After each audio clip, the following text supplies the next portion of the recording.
All right, so are we good? Are we live? I think we are. Hello all and welcome back to the Women's Football Chat Live. Tonight we continue our coverage of the 2025 Women's Euros. We're into the semi-final stage and tonight it's Germany taking on Spain. The competition's most decorated side. 8 titles to Germany, to Spain's none, but they're favourites to win this tournament. It's going to be a fascinating game tonight.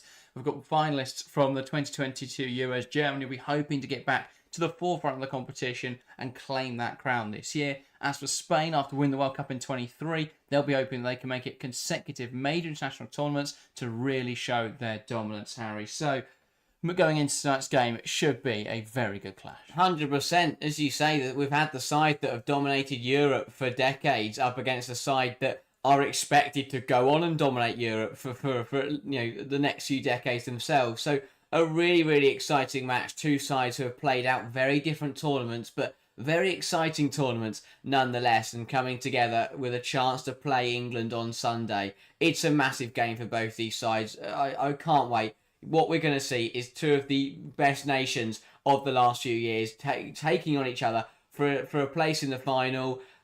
We've seen what pressure can do at this tournament so far. We've seen the late drama across the quarterfinals and the semi-finals, and you just feel like tonight will deliver once again.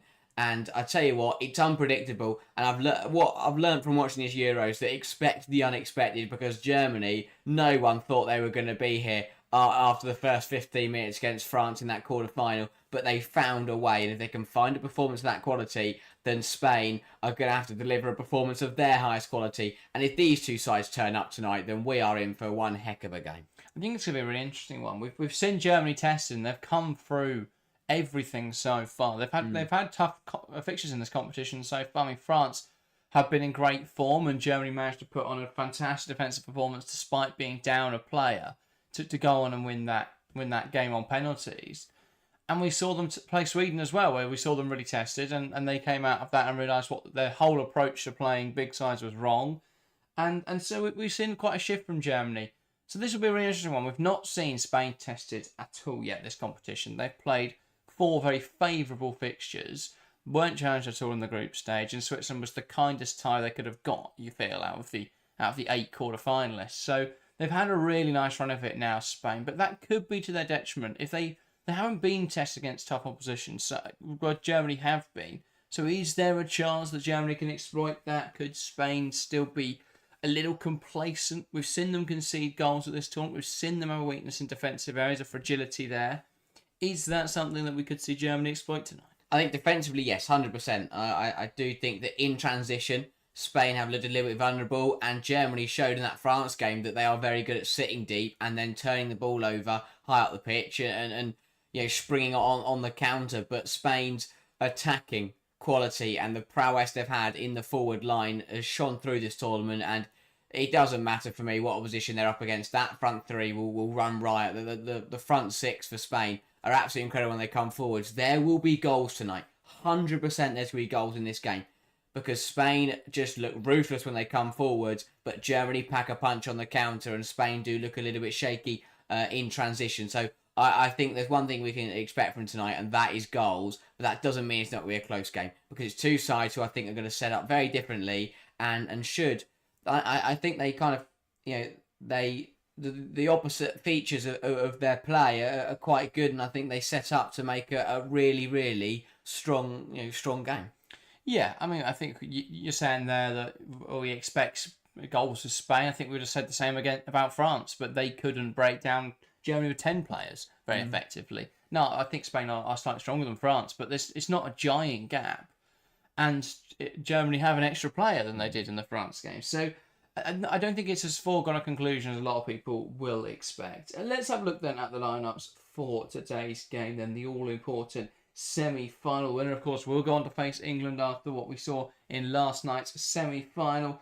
This match is in the Stadion Letzigrund in Zurich. So let's start with the lineups. We'll start with Germany. It's a 5-4-1 or 3-4-3 for Germany this evening. In goal, Ann-Kathrin Berger. A back 5 of Wamser, Kleinhahner, Captain Minger, Knack and Kett. Across the 4, it's Brand, Sens, De Brits and Buell. And leading the line, Giovanna Hoffmann. So some big calls in there. Let's start by discussing the formation. We saw them use this shape against France. They didn't really get a chance to demonstrate what they were going to try and do in that game, though, because they only played with 11 players for 8 minutes total. So, a bit of an unknown tonight, but from what we saw, it was looking more like Minga would play in that midfield three and then drop into the back line either to receive the ball or when they were under pressure to create that five back. So it'd be interesting to see whether that is what they choose to do tonight. And that it's going to be important, I feel, that they are able to defend against this Spain Spain attack well. And so dropping Minga in and creating a back five against Spain's front five could be very effective. Yeah, 100%. I think it will be exciting to see what Christian Wicker's come up with and actually see Germany use it. And yeah, you're right. I think it works to combat Spain going forwards. My big question will be, as it has been with a lot of sides this tournament, is that how can they get out? With Germany, I think they've got the individual quality which will help them because, Brand, Bühler, Hoffman should break away pretty nicely with the pace in that front line with the hold-up play from Hoffman. But tactically, how are Germany going to get outside? That will be the important question. Yes, can they defend well? But they need, like they did against France, they need to be able to come forward when they get the ball, step onto Spain, and to find that right balance between sitting deep and then being aggressive and going for it. Yeah, I think there will be more of a chance, I think, to break in behind Spain today than they had against France. And they were still able to create chances against France. I think there is a real vulnerability to Spain defensively, which doesn't get noticed because it doesn't matter if they concede 2 to Belgium because they've scored 6. But I just don't see Germany falling apart like that. So I think this will be a tougher game than many would expect. I still think we could see Spain win, and I wouldn't be surprised even if it were to be a 2 or 3, depending on how the game goes. But I just don't see that happening personally. I think Germany will put up a better fight, and I think they will give Spain a really good game. And let's have a look then at this Spain team. It writes itself, really. You could name this lineup with your eyes closed. It's the full-strength side for Spain tonight. In goal, Catalina Goal, a back four of Battier, Paredes, Mendes and Olga Carmona. Across from midfield 3, it's Bonmati, Patrick Ayala and Alexia Putellas. On one side, Mariana Caldente. On the other, Claudia Pina. And leading the line, Esther Gonzalez. Very strong. The only player missing them from their strongest 11, misspoke there, is Leia Alexandria picking up a suspension, obviously with another yellow card in the quarterfinals. How much of a loss is that? Is there a big drop-off between Alexandria and Mendes in your opinion, or should that be fairly marginal? Alexandria is better, of course, but yeah, I don't think there's much in it. I think Mendes will come in and do a very similar job, and will defend well. Less likely to give away a penalty or get a yellow card. Yeah, a little bit more disciplined, a little bit,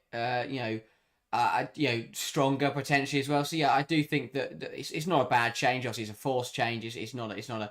I don't think it's one that necessarily makes Spain worse. But overall, incredible quality across the field.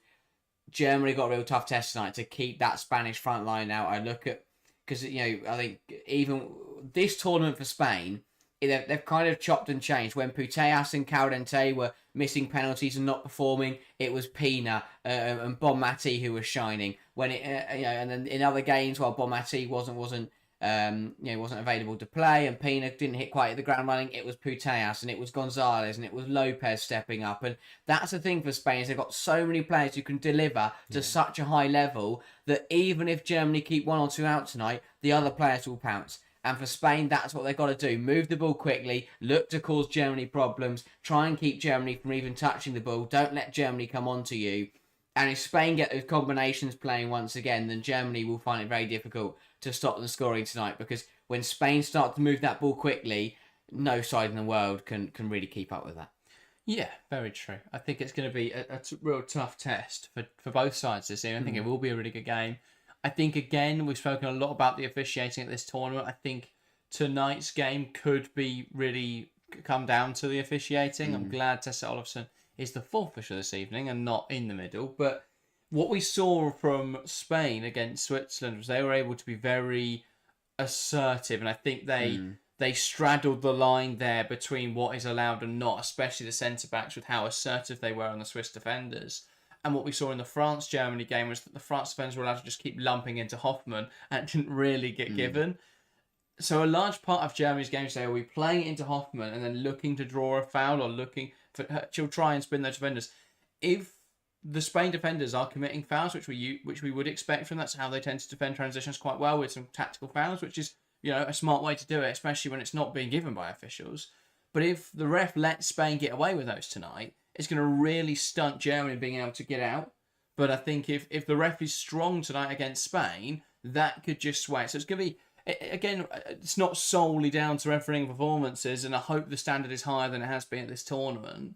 But that could play a huge part in how Germany are looking to try and get out tonight. Yeah, 100%. Alves in the middle from Brazil, so I am expecting a pretty strict performance. Is characteristic with the South American referees, who don't allow anything really. Don't like any nonsense. I love the way they sprint into situations. Yeah, exactly. Like to keep everything in cool by running around at 100 miles an hour. But I really like tonight's clash. You've got Spain, who on paper are probably the better side right now, but history is up against them. It's the first time they're in the semi-finals for the last 28 years, so they've already managed to make a bit of history by just getting here tonight. But they are yet to beat Germany in a competitive fixture. That will have to change tonight for Spain if they want to make it to the Euros final. They met in the bronze medal match at the Olympics. Germany won that one with Anke Berger being the hero. I could definitely see that happening again once tonight. They met in the group stage of Euro 2022. Germany, that was a really good game once again. But Spain still not finding a way to beat Germany tonight. That has got to change. They cannot allow that to happen. Either Spain will make history tonight and beat Germany for the first time, or Germany will just keep this historical and their pedigree up to the highest value, and they'll look to make it back-to-back European Championship finals, which would be impressive, to say the least. Oh, absolutely. And I think that will go undervalued. But the consistency of which Germany are able to just keep competing at the highest level, it's just ridiculous. And a testament, again, to the work from the DFB to keep bringing through these talented players through the youth setup. Let's get into predictions then for this game. If you're watching along to the show, get involved in the live chat. I've already got some predictions coming through. So get your scoreline predictions in the chat. We're going to start here in the studio, though, Harry. What is your prediction for this game? Germany taking on Spain. I'll tell you what, I mentioned the bronze medal match at the Olympics where Germany won that game 1-0 in normal time, but Anke Berger denied Putellas from the spot. I don't think Germany will win it in 90 minutes, but I think it could be Anke Berger to make the difference once again, just like she did in the quarter-final. I will say 1-1, going all the way to penalties, and as we know, when you go to penalties against Anke Berger, you do not win. I think Germany will win it tonight on penalties. It's a game that could go either way. It really is going to be decided by moments of magic and individual quality, but I was thoroughly impressed. I think you've got the best attack at the tournament versus one of the best defensive sides at the tournament. So I think we're in for a really good clash. It could go either way, but for me, I'm going to say Germany on penalties. Fair enough. I haven't had any rogue predictions yet on this Euros.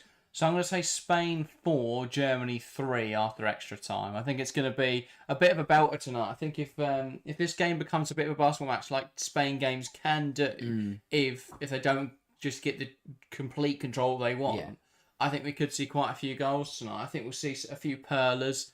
I think we'll see, just some really good football. I think we're due a bit of a crazy match that's high scoring. We haven't had many of those.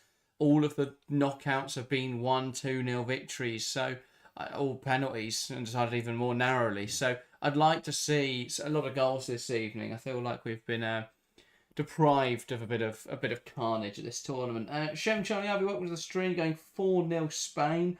Hell of a prediction. HB saying 3-2 Spain. Scott going 5-1 Spain. Real hope for you. Just wants it to go 120 minutes and is expecting a 1-1 draw with Germany to win on penalties. Phil going 5-1 Spain. And then Marcos onto the stream going 5-2 Spain. So a lot of people very confident in Spain's abilities, at least in the live chat. In the poll, a very different story. 52% Spain, 47% Germany. So the poll saying it's going to be really close. The live chat saying it's definitely not. That's a weird one. There you go. I'm not disagreeing with people that think Spain are going to win, but I don't see them scoring that many goals. I think that's a really... that's going to be 5-1. They only got 2 in Switzerland. I think that's a massive discredit to Germany. But and obviously, game states can change. I cannot stress how important it is tonight that Germany keep 11 players on the football pitch. Their last 2 games, the quarter-final and the last group game, they've played the majority of the match with 10 players. They cannot do that tonight because then they probably will concede 5. Yeah, I've heard Paredes hasn't cut a hair in a week. Just waiting. Pulling on it. None of them have got ponytails, so like, let it flirt, see what happens. But yeah, I can't. Germany have to be disciplined tonight. They have to dig deep, and they're going to have to remain resolute, which I think they can do. They've showed that they had the mental ability to hold on against France. Spain are a different test, but they've got to do it again. And Katrin Berger is going to be absolutely massive in this fixture because she will be relied upon to make some big saves across this 90 minutes. We are assured of that. Spain will have shots on target tonight, and it's up to Katrin Berger to keep them out. But for Germany, defend well, cause Spain problems on transition. For Spain, come out, play your football, and play the Germans off the park. Yeah, indeed. Shadow going 3-2 Germany. Better Don saying 3-1 Spain. So a real range of predictions in the live chat. It's sure to be a very exciting 90 minutes of action in this Euro semi-final. Spain to get us started. Esther Gonzalez from the middle waits for the referee's whistle and now can get us underway. Knocks it back and run away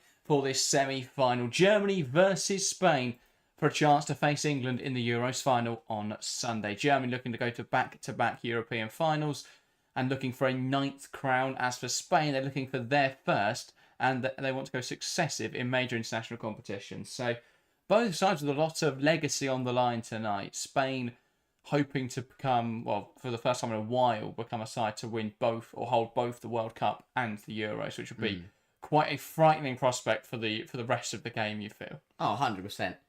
And of course, no matter who wins tonight, we will either have a repeat of the 2022 Euro final or the 2023 World Cup final, because one of these sides will be taking on England, which is also going to be a good game.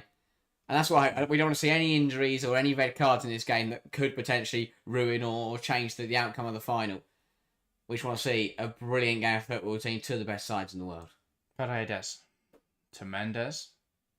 Mendes is one who I think it's probably quite good that she got minutes in the group stage. If she was coming into this situation having not played at the competition yet, I'd say that's be a weak point. But she looks comfortable, and understandably so. She's already played at this competition because obviously Paredes was suspended for the opener. Spain free kick early on. Brand a little too assertive there. Trying to win it back off Carmona. And so Spain have a free kick. And again, it's exactly what I'm talking about being disciplined, because Spain were going nowhere there. Germany had them controlled, and now they've got a free kick which they've been able to use. Here's Claudia Pina on the left-hand side. Wants to take on Vamsa. Vamsa tries to stand her up. Pass inside, though, will be cleared away by Kleinhahn. And looking there for the flick on Giovanna Hoffmann. Not going to come off.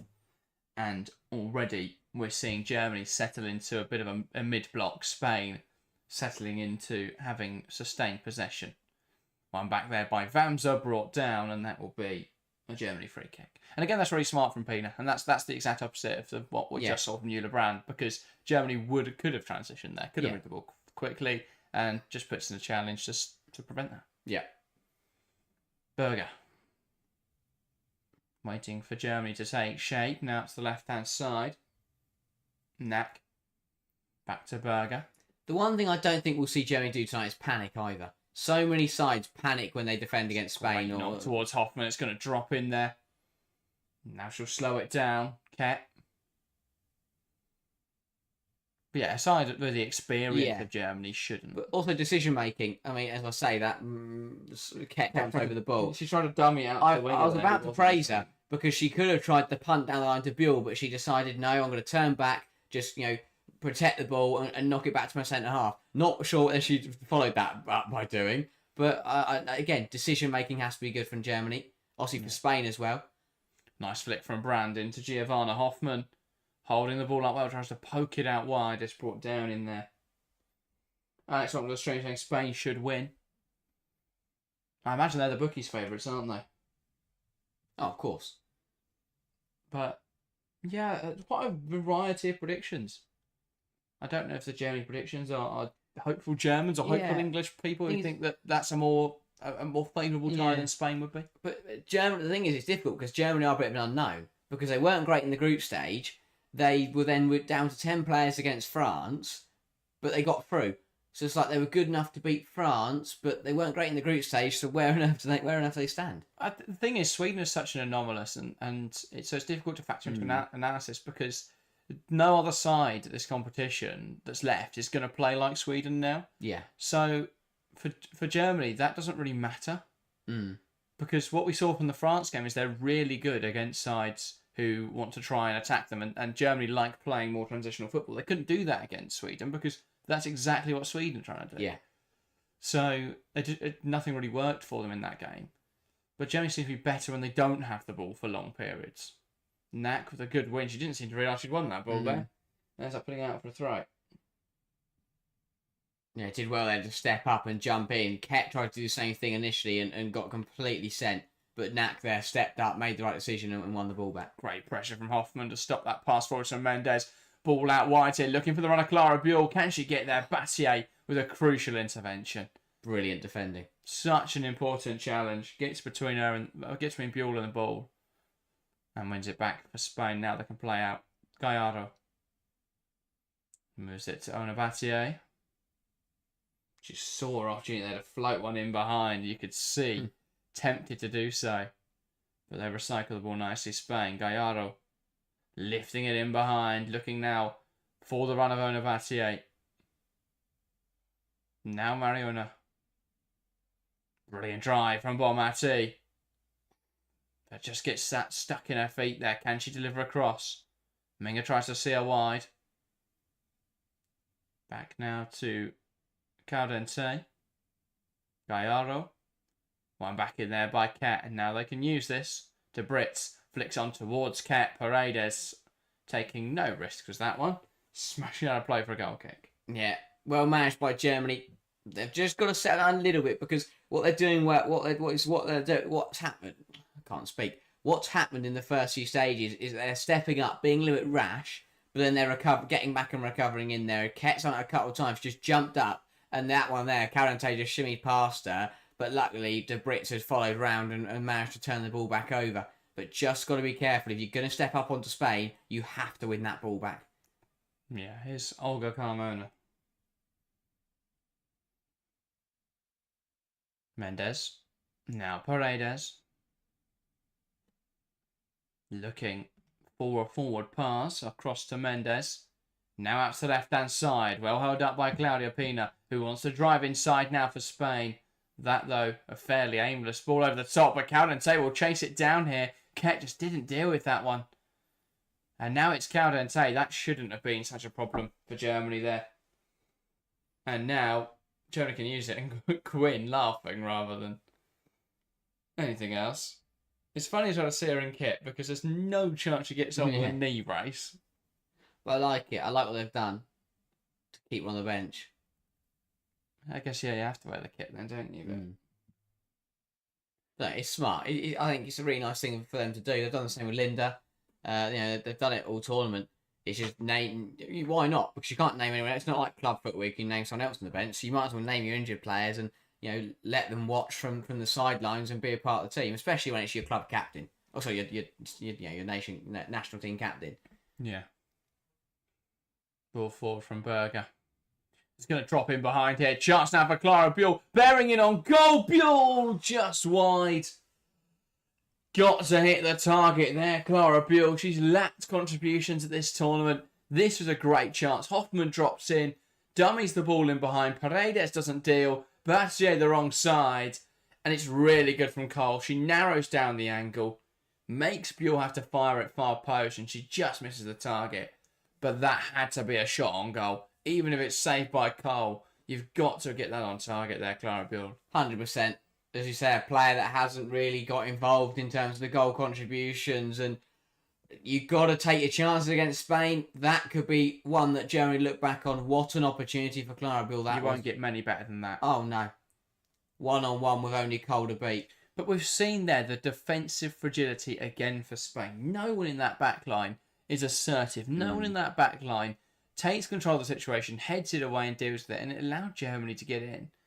So I think we'll see Germany have chances tonight. It's just whether they can take them or whether it's going to be situations like that where they can't. That's a big chance. Because that's the other thing. If Germany go a goal up and they get something to defend, suddenly Spain are in a very difficult position.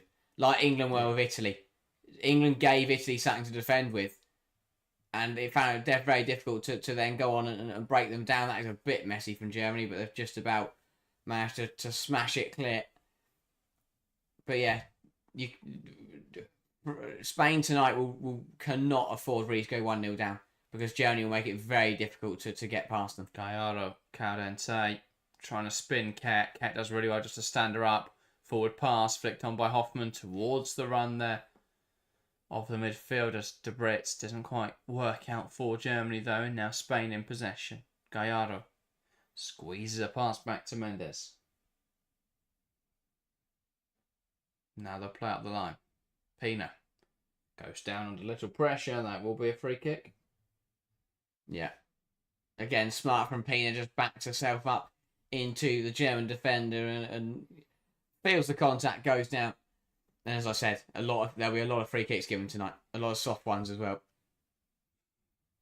Olga Carmona smashed away by Yanina Minga. Again, like that from Germany, no nonsense. That's what I like, is they're making the right decisions as to when to get the ball down and play, and to when to just put it into Rosette. They're not trying to overplay it in defensive areas, but they're not just rushing it. Heads away. Drops now for Paredes. Battier. And they try a give and go there between Caldente and Bonmati. Doesn't come off. Germany try to be a bit too direct there, though. And that's Spain back in possession. Paredes. Gallardo will take aim from range here, and that a bit of a opportunistic effort, or optimistic effort. Spotted Berger off a line, thought she may just be able to lob her from about 50 yards out. Really weirdly, we've seen a lot of them this tournament. I don't know what it is. People are seeing the goalkeeper off their line and going for glory. It tends to be Barcelona players. I guess it works in the Liga F. But just across the board, I remember we saw a cut one from Italy last night. I remember seeing Finland try one against Iceland. We've just seen some really bizarre decision making from players who go, the goalkeeper's off their line, so I'm just going to shoot from 50 yards. Carmona brings it down well with the chest, knocks it back. It's one back by Brand, who takes it past Pina. Now shimmies back inside. Can't quite get the pass off. Kleinhahn. Great knock into Clara Buell, who brings it down well. Now Ket. Knack. So yeah, it's very much a 4-3-3 dropping into a 5-4-1 tonight for Germany, which is interesting. Brandt holds it up well. Pass back inside looking for Vamsa, who'll go on a chase for it. Now Pina. Can't turn Brand, and Spain will move it round. Puteas. Across to Paredes. Spain switching from left to right. Not with much urgency though.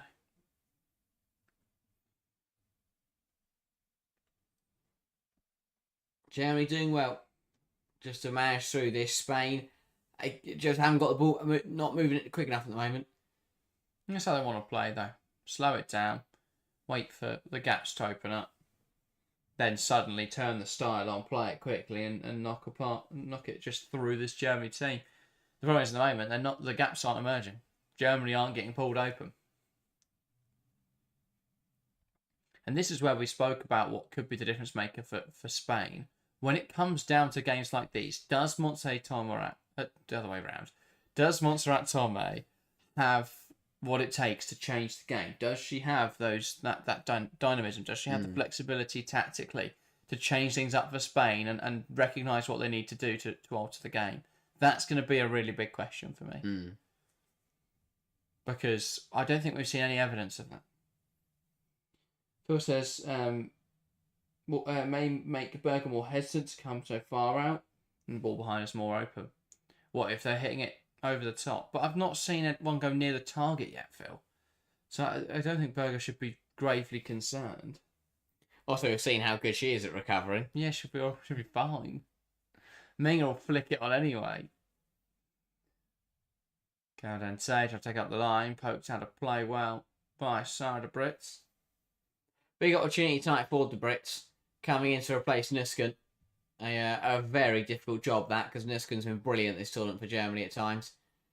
De Brits needs to come in, slot straight into that midfield and be up to scratch. Very experienced player, Sarah de Brits. Oh, I don't have any concerns about that. Here's Mendes. But yeah, she'll be hoping she can come in and contribute immensely.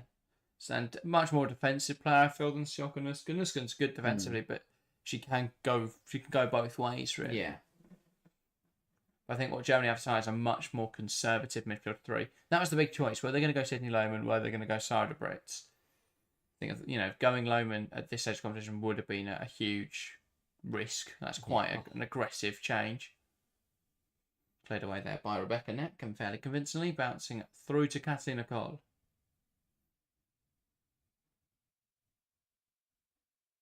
Mendes.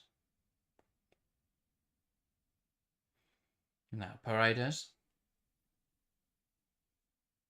Pass into Aitana Bonmati. Lovely turn. Takes it past one. Pokes out to the left-hand side. Here's Pina. And the referee gets in the way of that move. And Spain will get a drop ball.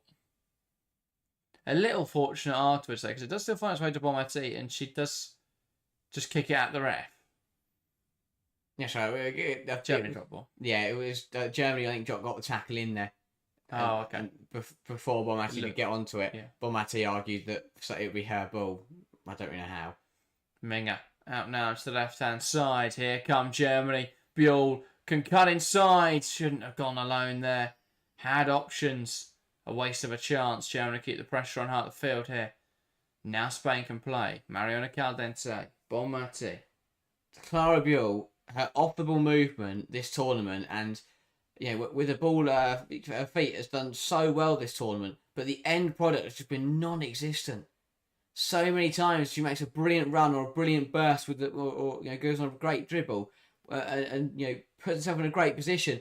But then that final pass or that final shot just isn't good enough. Behind Caldente, ref's got a flag up before Caldente even gets there. Great finish. Yeah, from miles off. Yeah. Everyone they will check it. Yeah, different postcode.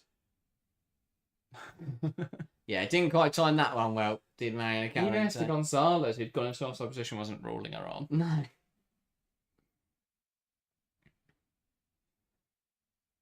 Yeah, Germany do seem to be getting a bit more joy. Surprisingly, down the left-hand side with Clara Buell, looking to get in behind Ona Battier.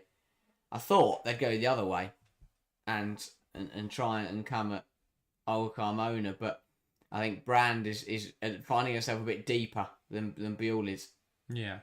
Because she's dropping it. Because it's what's happening is because Carmona's bombing on as well, Brand's dropping in to cover Carmona, which then means that when Germany turn the ball over, Brand isn't as high as Buell.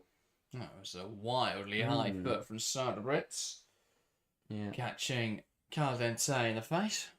Nothing too bad, but that will be a yellow card for the German midfield. And that does make things difficult for her. It does. And that has also set a precedent for this game. Yellow card. Unnecessary. Yellow card 17 minutes, though. Again, I love the difference in refereeing. Again, obviously, there's no problem with refereeing games differently. And to be fair, if Alves is going to be consistent tonight, then I don't mind it. But, we have to be fair, we've seen a few fouls. It's a high foot. Bit of a reckless one. Fair enough. Ball in behind. Looking for the run there of Caldente. That's out for a Germany throw.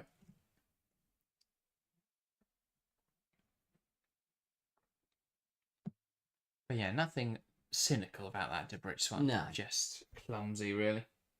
I have to say, both sides will be pretty happy with where they're at this game. I think both sides will know they've got more to offer. But, I think both sides, it's not like we're waiting for one of these sides to get into the game. Both sides are into this game. It's been a pretty even contest so far. And it's important to settle down into the game. If you can but the fact both sides have done that in this opening 18 minutes means that we're in a good stead to get a very competitive semi-final. Yeah, Spain throwing now. On the far side, it's Caldente. And she'll let it go for Ona Battier. Now, this is the kind of chance where if Germany coming about, they could break right. But even then, Carmona is high.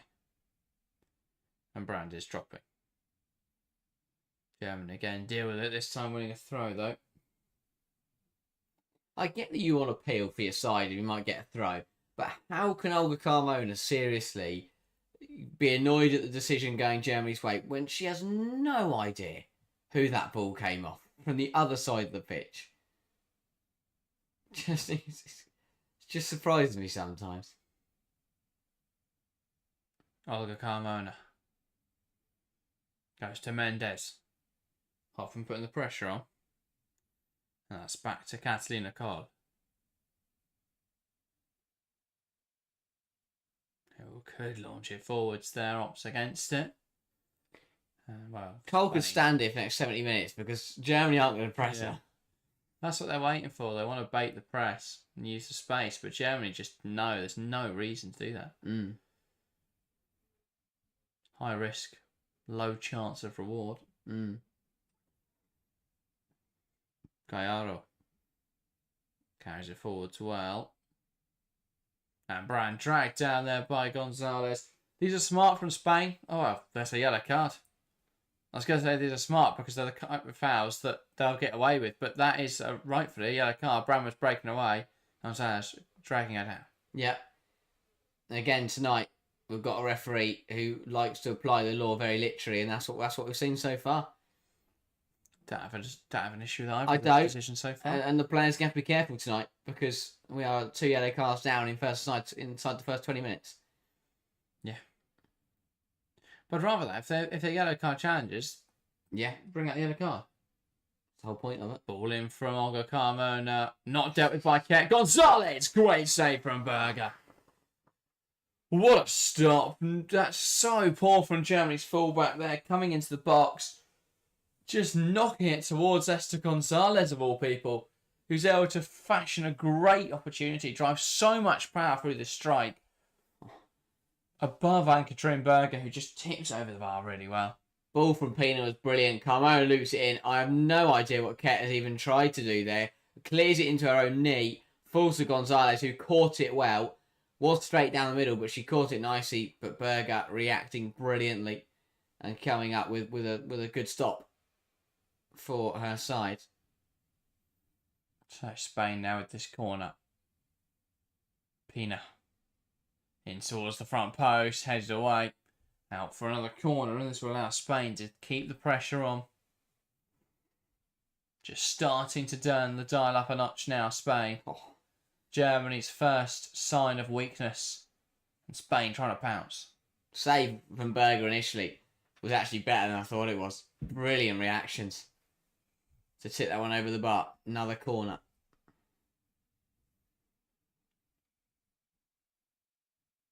Pina floats towards the back post. Paredes headed towards target. Claimed well. Stuns me how many teams leave Irene Paredes by herself from corners. It's incredible. Belgium did it and she scored from it. We saw Switzerland do it. Surely that is the one player you mark. Especially if you've got Rebecca Knack. You just stick Knack on Paredes and that'll be it. Yeah. And Germany coming forwards here. Great hold up from De Brits. Hoffman. Tries to... Was waiting for the overlap on the right-hand side. It wasn't coming, so she forced it to the left. Almost branded on the left-hand side as well. And the attack breaks down. Here comes Spain. Battier. And the ball down the line. Doesn't quite come off. Yeah, you feel Spain just starting to go through the gears a little bit now. Starting to really get a foot on the ball and move it quickly. Germany just need to keep doing what they're doing and not do silly things like clear it directly up in the air. Because that is exactly what Sens has just done. And again, the decision making, panicking, just someone needs to get a foot on the ball for Germany and just relax. The moment, as Spain have got better, Germany have just started to kind of drop that level or just panic. Simple as that. When you put under more pressure, your defending and your passes do become a little bit rushed. Yeah. That's exactly what we're seeing. So one of the experienced heads there for Germany just needs to get a foot on the ball. Katsina Cole. Out now to Olga Carmona. He'll drill a ball forwards, looking for the runner Gonzalez. Brilliant from Knack. And then brought down in there. Really smart stuff from Kleinhahn. And it's a free kick. Yeah. Kleinhahn does well there. To just see Paredes coming. Really, goes for Puteas. Kleinhahn's not going anywhere there. She knows that. She knows she's in trouble, so she thought, I'm just going to burst away here and win the free kick. If she doesn't win the free kick there, she's in a lot of trouble. because there were 3 Spain players running her down. No, we have seen at this tournament teams get away with that. Germany were benefactors themselves when Denmark cannoned the ball into each other. Yeah. They stopped playing and Germany went and scored. Without that, it may have been a much tighter end to the group stage. So Spain in possession. Gallardo. Putellas. Slides a pass forwards. Now out wide, Torga Carmona. Pina. Putellas. Gallardo. Into Mendes. And then Bonmatí. Now Paredes. Mendes. Gallardo back to Paredes. Lovely turn from Patrick Gallardo. Now Bonmatí. Wider still into Caldente. Battier. Gallardo tries to flick it in behind. That would have been offside. Drops in there though for Caldente. Carmona. Lovely exchange down the right hand side. Will be forced backwards now though. Caldente had an option on. Goes to Pina. Pina surrounded by bodies. Pokes a pass through looking for Putellas. She'll do well to keep it on. She does. Knocks it back. Could deliver this now. Caldente in towards the box. Heads away by Kleinhen. Still alive for Spain. Gallardo's efforts blocked. Now Battier, Bonmatí. Spain really putting the pressure on now. Ball poked through the lines and a foul in there. Minga too assertive on Aitana Bonmatí. Yeah, there's been a couple of times where Germany, in that, again, I spoke about them becoming a little bit panicked, a little bit rushed a couple of times in that move, where they've just stepped up onto Spain and either been caught out or done something silly. And that time, Minga committing the foul. Didn't need to do that because Spain actually overplayed it anyway. And end up giving away possession. So an unnecessary foul. Really didn't need to do that. And now Spain have got an opportunity from this set piece situation. And well, we know Putellas, we know Pina can hit them from here. I'm sure they'll be probably the two over it. Carmona might be in the conversation. But an opportunity now for Spain to make this pressure count. Although Germany got an issue for Knack. As if they needed more defensive injury. Yeah. That isn't good though, because even if she's right to carry on, if we're thinking about this game going deep, or she's going to have to play. They haven't got any other defenders.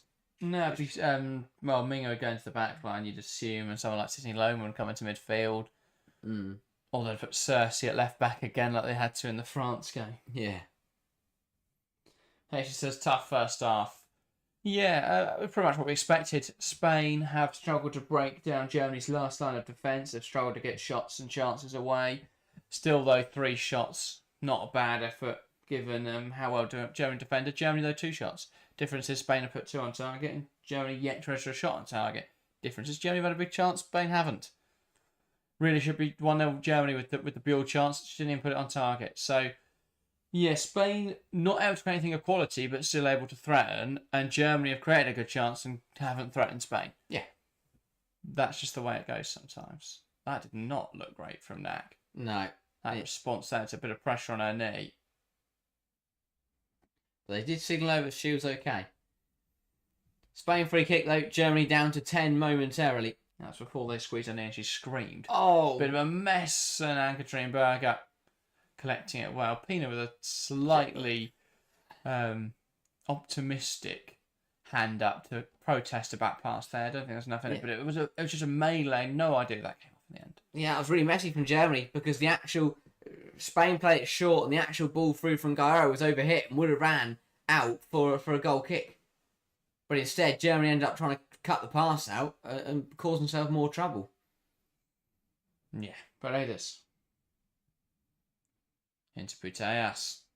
Poor touch from Alexia Putellas. Now here comes Germany.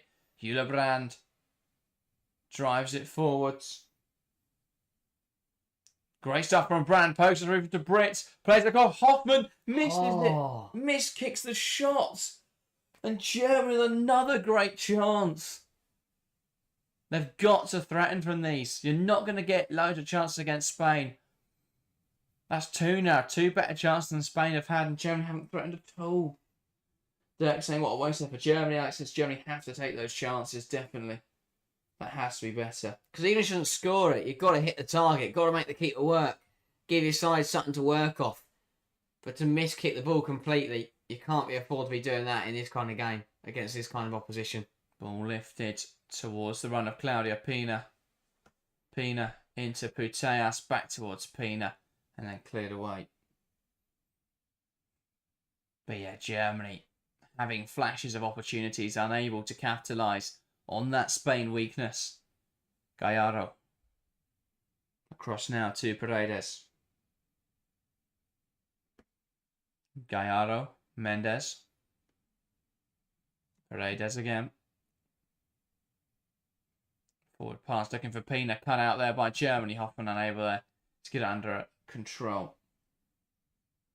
Germany rushing it a little bit at the moment.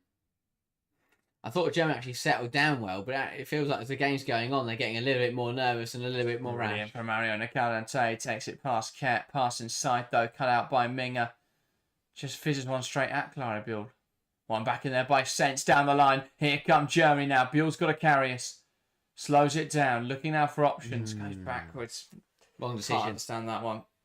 I'll switch the play now. Here's Vamsa. Was a 2-on-3 there. Should have used it. Plays it in behind. I don't know if Hoffman's onside. She'll poke it past Cole and past the post anyway. Yeah, flag goes up as well. Didn't quite time it right.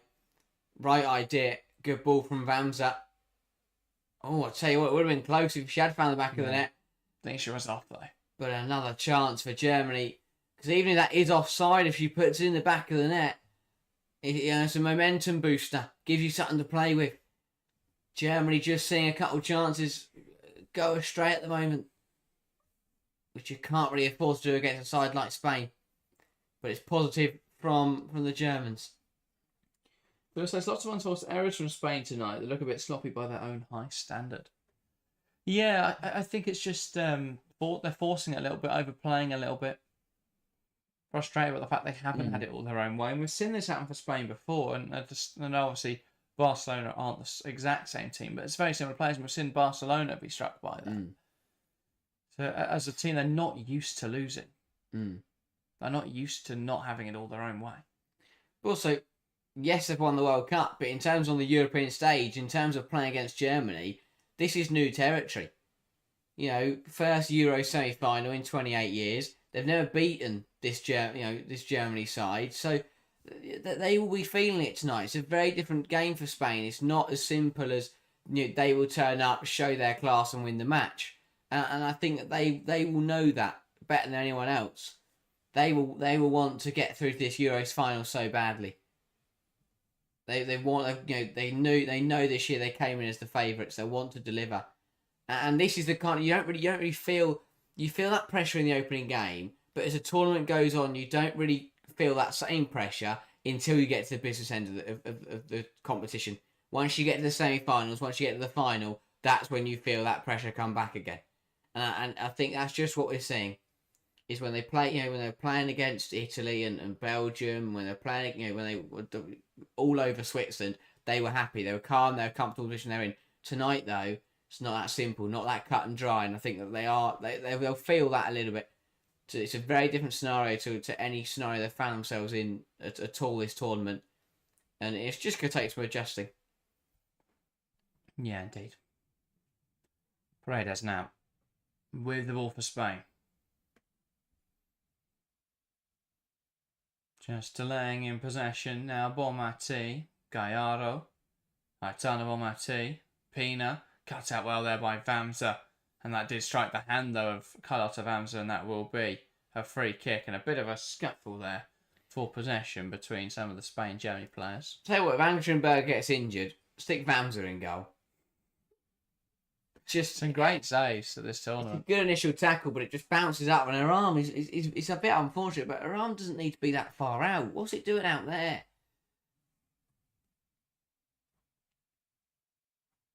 Paredes.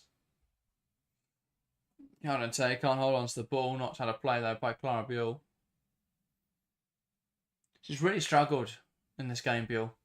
She's had probably the best of Germany's chances, or the best opportunities to drive the ball forwards, but decision making and that final touch or final ball just been lacking.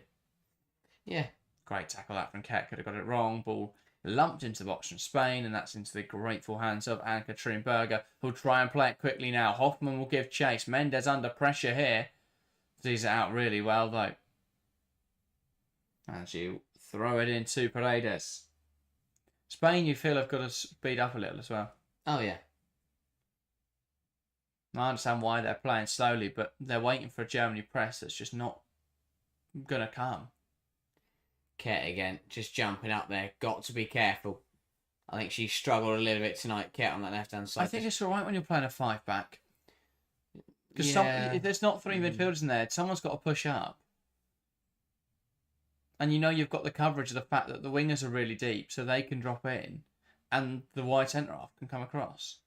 So I get your point. Yeah, I would normally be concerned, but I think that everyone's so close together that her going and chasing that ball and being the one that applies the pressure isn't too much of a concern.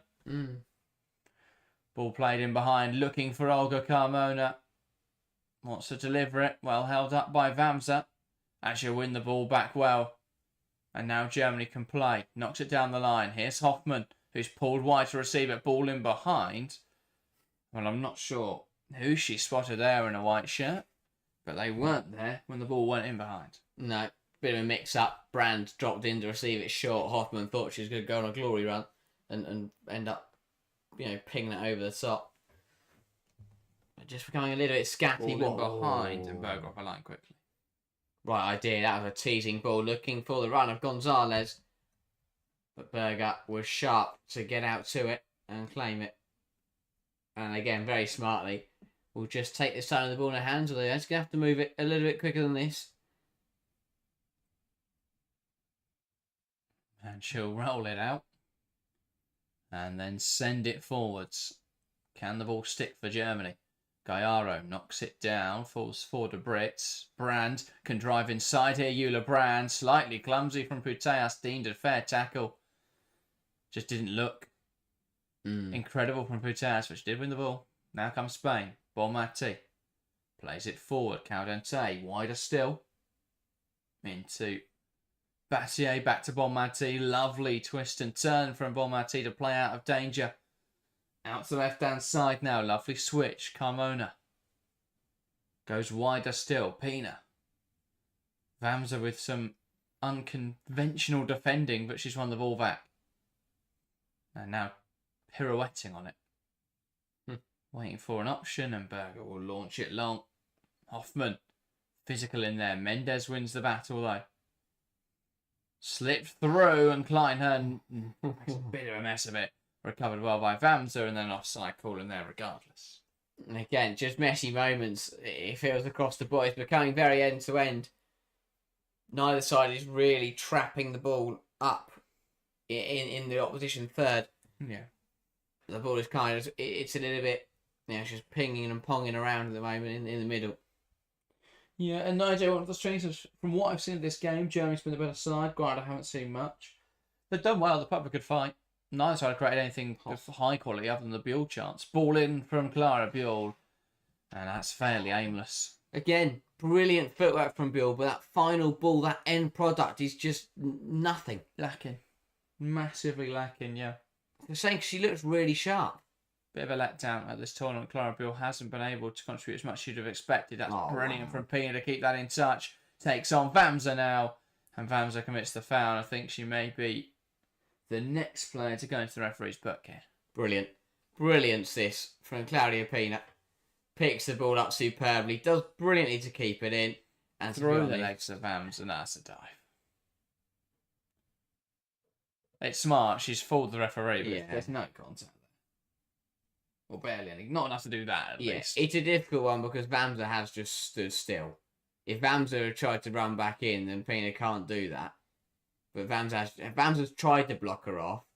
Pina's anticipated that happening and gone down before she got blocked off. So, it's a bit of a weird one. So, Peanut over this then.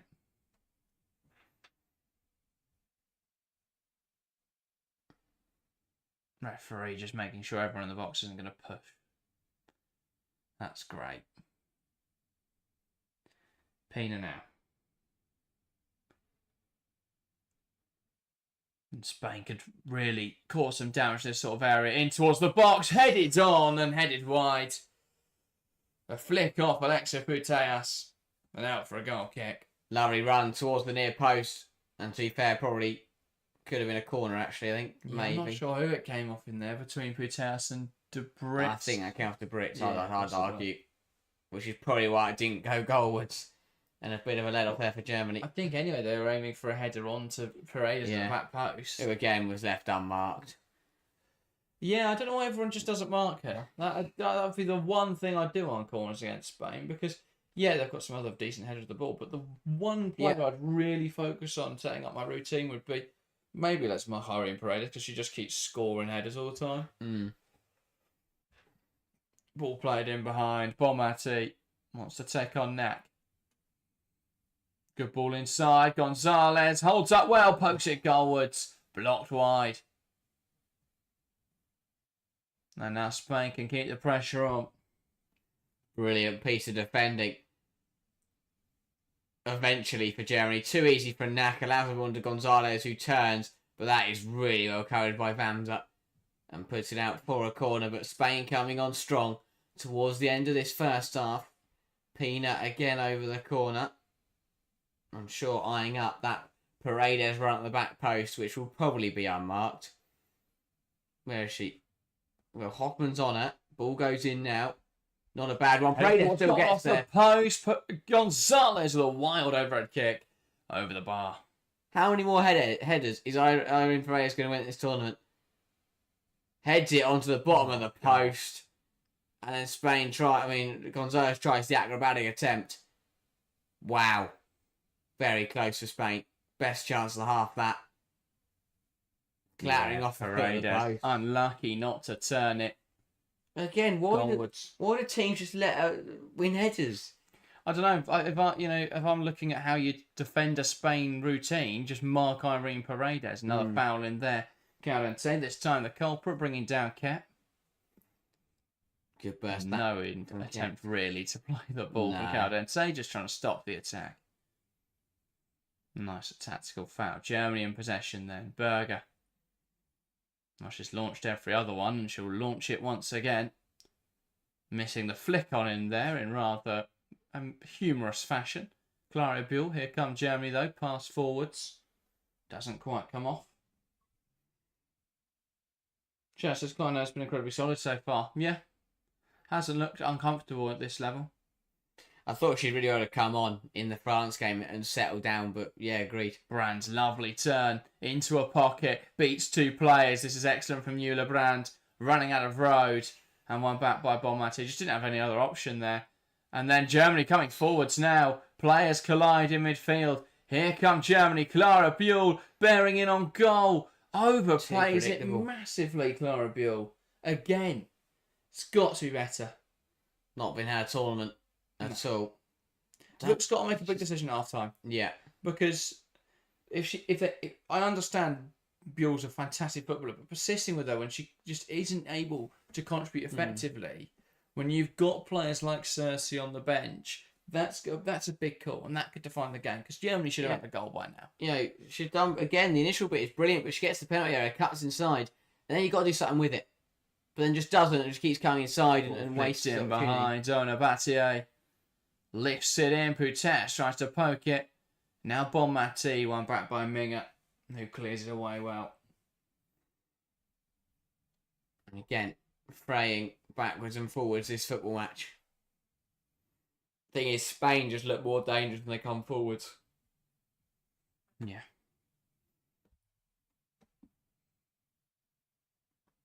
But they've had their best chance of the half has come from a set piece.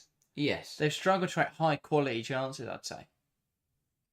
Still looking threatening, of course, and they've dominated possession, they've been able to have that higher pitch tilt, but ultimately, we've seen Germany be able to counter really effectively, just not Yeah. been able to score. They've moved the ball through the lines well, they've carried it well, but like every team that's played Spain in this tournament, they just get into the final third and it all goes to pot. Chance now, good save from Berger.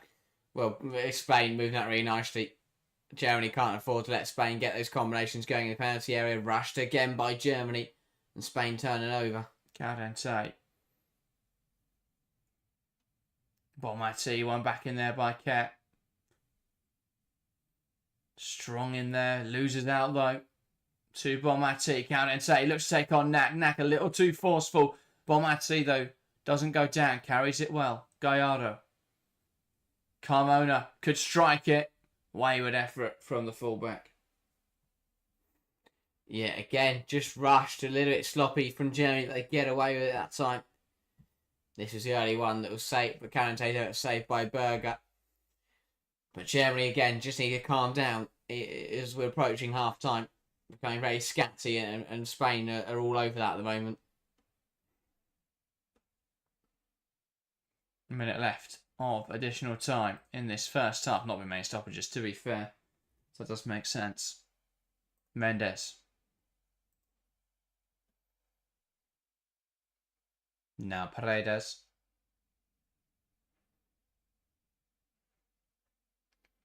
Gives it to Aitana Bonmati. Out to the right-hand side. Germany trying to turn it over. Spain do well to resist the press. Paredes. Gallardo. Lifting it in behind. Gonzalez in acres. Could score here. What a stop from Berger. Wow. Great movement from Esther Gonzalez. Gets away from the Germany backline. But Berger coming up big once again. Too easy. Oh, what a ball. Great ball in behind. Gonzalez strikes it well on a weak foot. And chance again now at the end of the half. Pina pokes one goalwards. And again it's Ann-Katrin Berger with a big save. Germany are just losing their way at the end of this half. I'm not really quite sure what's happening. But Spain, how have they not done better with these chances? Yeah. These Gonzalez, I don't think there's much wrong here. She gets some good save. power behind it on her weak foot. With the defender close. This is poor playing out from the back. Pina has got to drive more through this. Just slices it, really. The amount of times we've seen her open up that right foot and just curl it into the top right corner. And that is half-time.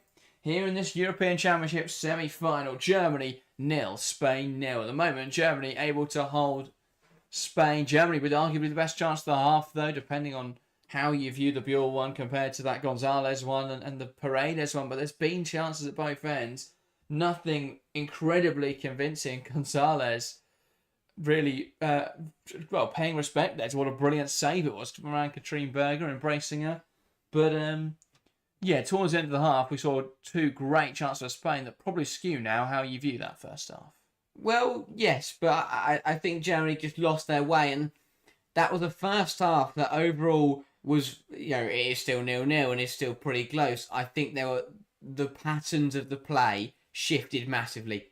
There were passages in there where it was, very controlled by Spain. Germany were, both sides were pretty controlled and then there were moments where it just got to be a little bit erratic from Germany, and that's where Spain started to come forward with a bit more force, and obviously, that came on really at the end of the half there, but there was also a couple kind of drips and drabs. The one where Gonzalez was denied earlier by Ann-Katrin Berger was we saw that again, and Germany just got to be careful because on the whole, I think they're playing well and they're being pretty solid. They're just having these 5-10 minutes here and there where they just look really panicky and really rushed.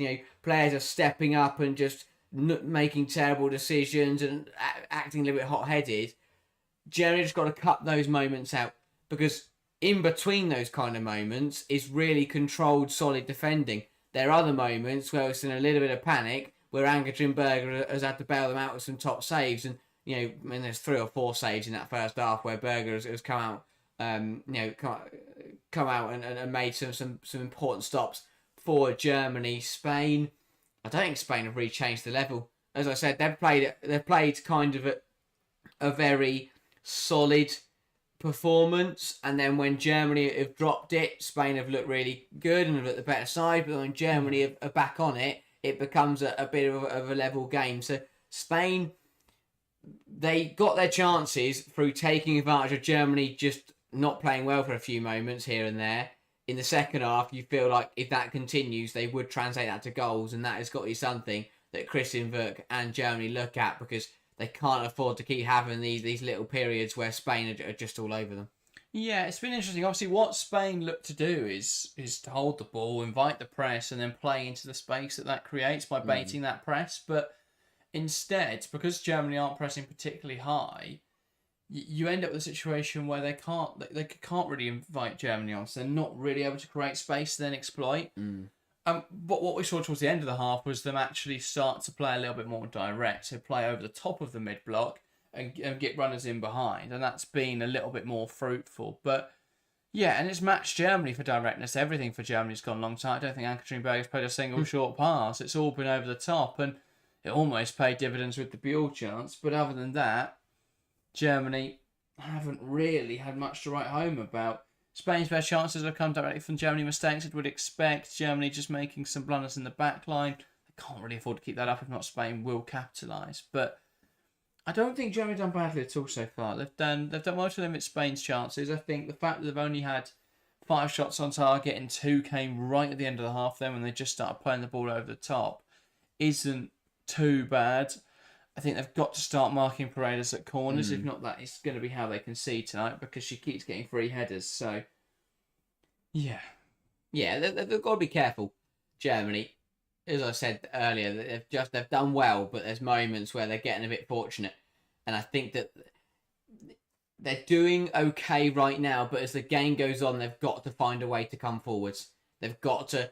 I know they've had a few forays forward, and Buell has got on the ball a couple of times, but apart from that, they really need to find a way out, because they're going long, and Hoffman might be winning that header and flicking it on or challenging for it, but I don't think she's once got the ball down and managed to use it.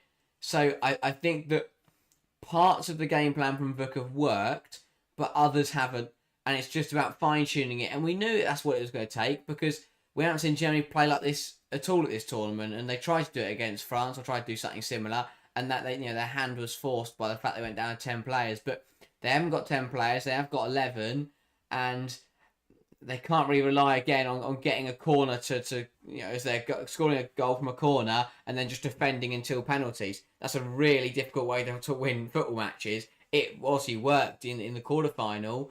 But I just don't think you'll get away with that against Spain. They've got to come out and be stronger. Well, yeah, but what's the alternative? If you go too aggressively, you risk leaving space for Spain to exploit, which then you concede. Yeah, but at the moment they're not coming forwards or not. They've had fleeting opportunities. Germany won't care. If they can get the penalties, they win. Yeah, they're stronger side on penalties. They're not even holding the ball up. That's the thing. You've got to find a way. Going direct works long, but if you can't get Hoffman to bring the ball down, or even if she does, if she's got no one to play it to, then they're gonna put themselves under pressure. It's one of those where the attack becomes one of the best forms of defence. Yeah. Because if they can't hold that ball up, then Spain will just constantly keep the pressure on them. They've got to find a way to keep the ball in the Spain half for a prolonged period of time. I get direct works, but direct works if someone's going to trap it down and then have options to play off.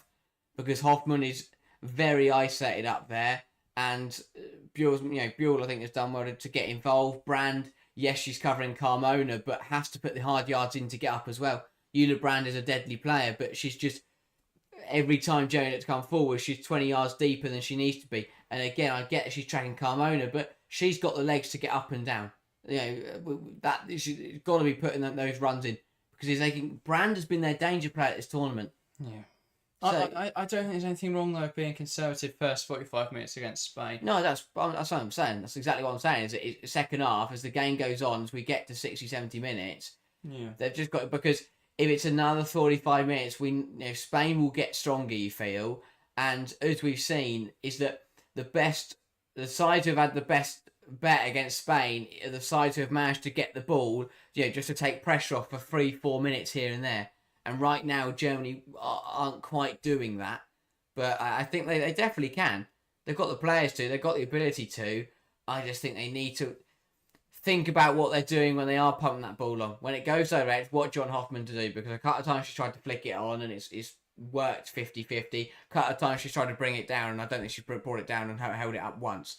So I just think they've got to be careful of that. But yeah, defensively they've done everything right, and that's good.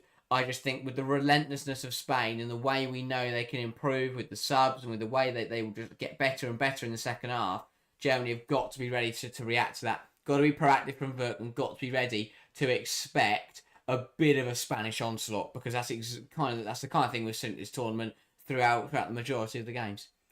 Yeah, I mean, Spain are going to turn on the style. I think, though, Germany playing the way they have makes a lot of sense.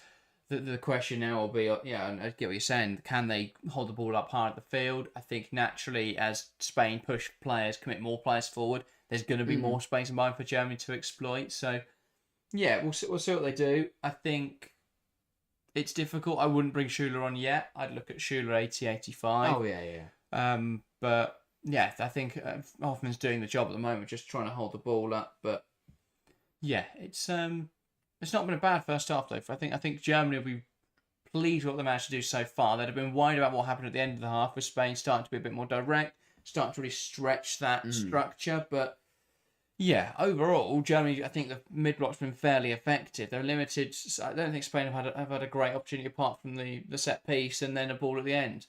I think other than that, the Gonzalez one comes from a really weird error from Ket, and even then, it's a decent effort, but it's not a great opportunity. So yeah, it's been, but I think they've done well. They've limited them to limited opportunities or to half chances. What we've seen then is a really good response, and then playing forward that pure chance. If they can do that more often, they'll get a goal. But I think that you can rely on Berger to a certain extent, but she's already been pulled into 3 or 4 brilliant saves in that first half, and you can't just rely on that for the next. If they do want to, if their plan is to just play until penalties, they can't rely on Berger just making save after save after save for the next 75 minutes if they are to go all the way to 120. So they need to just give their defence a little bit of a reprieve. Because Spain will come at them. I thought, again, we saw best demonstration. We've seen it sort of against Italy, sort of against Switzerland, with Spain. First 45 minutes, they just establish control. They get a foot on the ball. They move it around. They have a couple chances here and there, threaten a little bit, don't score though. And then they came out in that second half, especially against Switzerland, and were just brilliant. They moved it quicker. They caused all sorts of problems, and eventually Switzerland had no choice but to give in and concede, because it was just relentless. It was constant pressure from Spain, and if they can do that again, use the subs smartly, and they've done well to keep the pressure on Germany now. If Spain come out and move the ball as quickly as they can, and get those combinations linking up, around the edge of the area, then Germany are going to be in for a really tough 45 minutes.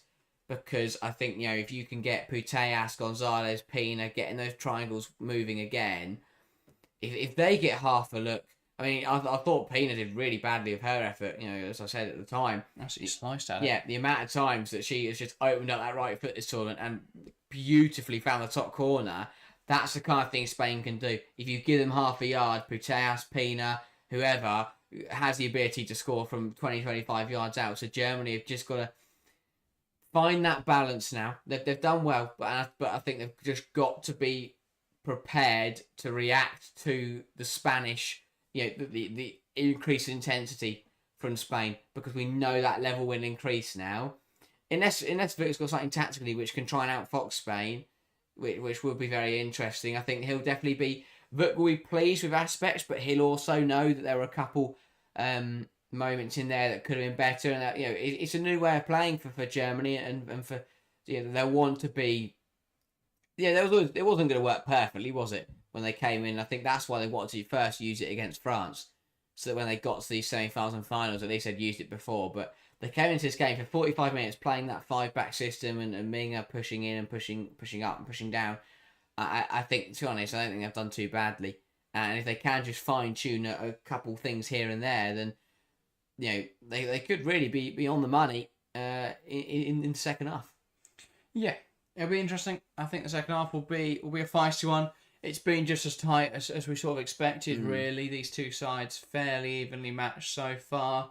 it's now going to come down to whether Germany can continue to hold on and offer a bit more of a counter-attacking threat, or whether we will see Spain start to overwhelm the opposition and be able to dominate in that respect. So, yeah, I'll be interested to see how it plays out. But, yeah, I think I'm optimistic that Germany can continue to hold on. I think what we've seen from this game, what we saw from the France game as well, is that they are a very good defensive side. They're very disciplined in that mid block. They're very good at covering the spaces, blocking the passes through the lines. So, yeah, I think they're doing quite well. It's just about now, how can they maintain that? How can they keep that going for another 45 minutes, especially with Spain being able to throw on changes now to freshen things up, being able to push forwards, and being very dominant in possession. So, yeah, it's been a good game so far, though. Yeah, I think the problem is also going to come with Germany is that bench.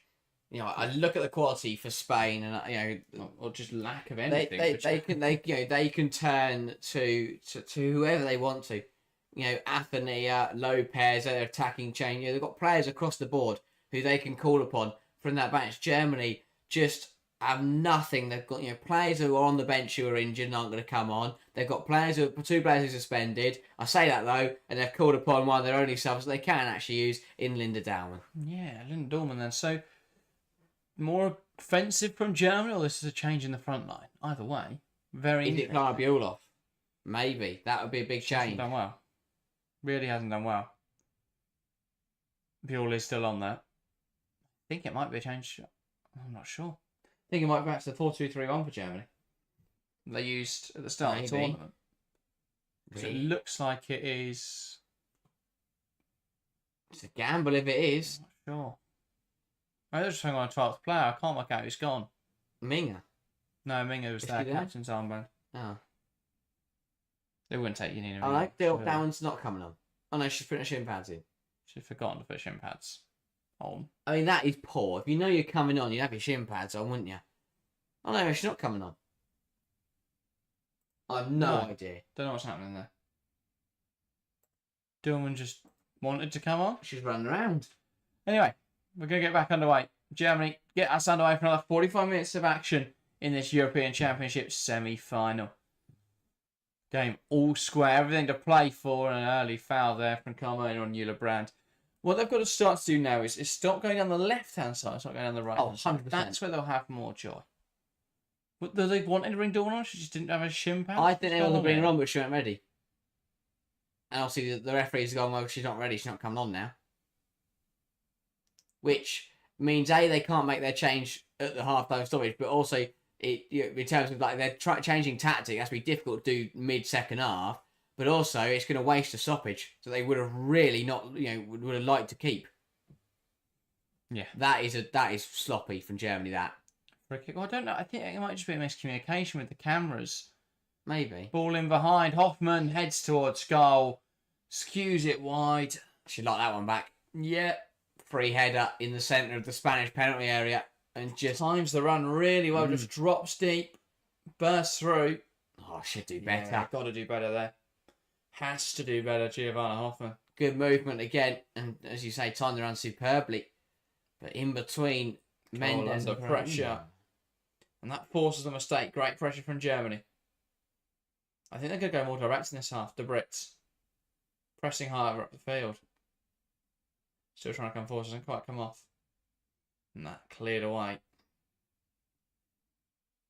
Lovely give and go. Doesn't quite come off though again. For Carmona. And Germany all the way back to Ann-Katrin Berger. Will they go long or short? Go short, wow. So Germany are changing the way they're playing. They're not going long every time. But was it very much 45 minutes of we're going to just make sure Spain don't score, and then maybe 45 minutes of we're going to play our stuff? Maybe. Again, we've not seen what Germany can do, because the last two matches they've been with 10 players, and the first two matches against weaker opposition. Yeah. So we've not seen a fair representation of what they're going to try and do, and this is interesting from Vuk, being a bit more offensive potentially in the second half. The press seems more aggressive. At least it's still the more of a 4-4. or 4-1-4-1 shape without the ball rather than 5-4-1. Yeah, one of those where keep yourself in the game and then go for it and see what you got. It was quite, well, it seems that they'll bring Linda Dormill at some point into attacking midfield. So it looks like they're going to try and be a little bit more aggressive in this second half. Which I don't mind it. As you say, 45 minutes of just sussing the game out, settling in, getting into it, letting Spain think they're going to get into a rhythm and then come and overload you. And then go kind of set in 45 and play your own stuff. Okay. Back to Knack. Now Berger. Pass out to the right-hand side. Kleinhan. Good hold up in there from Eula Brand. Sense. Can't quite get away there from the run. Lovely football though. Giovanna Hoffman laying it back. Here now to Brits. Out to the left-hand side. Buell. Cuts it back. Brand, can she fashion a shot? Blocks in there. Germany called for the arm. And there's the VAR's going to have a look. Referee sees no issue with it. Caldense stopped well by Ket, out of play. And now they will hold it. Yeah. Ref took her time, but I think she got the right decision, I think. Let's have a look. Definitely on the second Or not. The second one, it was no, so it's off the body and then it's tapped the arm. It doesn't take anything to touch the arm, to be fair. It definitely brushes her arm, but I don't think it has any impact. No, it's down. It's nothing in that. Yeah. Now Paul, welcome to the stream. Thanks for hopping in. Spain in possession now. Cole.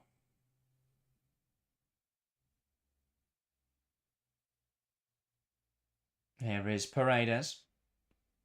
Looking for options. A pass through the lines. Cuts out well by Germany. Now to Brits. Knocks it to Buell. Too much on it from Sarah to Brits. And the attack breaks down. Spain thrown on this near side. Battier. Gallardo. Back to Catalina Cole. Is this where this is a bit more of a thinking period for Spain? Tome is now, I think Tome and Spain are now having to work out what Germany are trying to do here. And maybe that was Vuk's plan. Confuse them. He knows that he's probably a better tactician.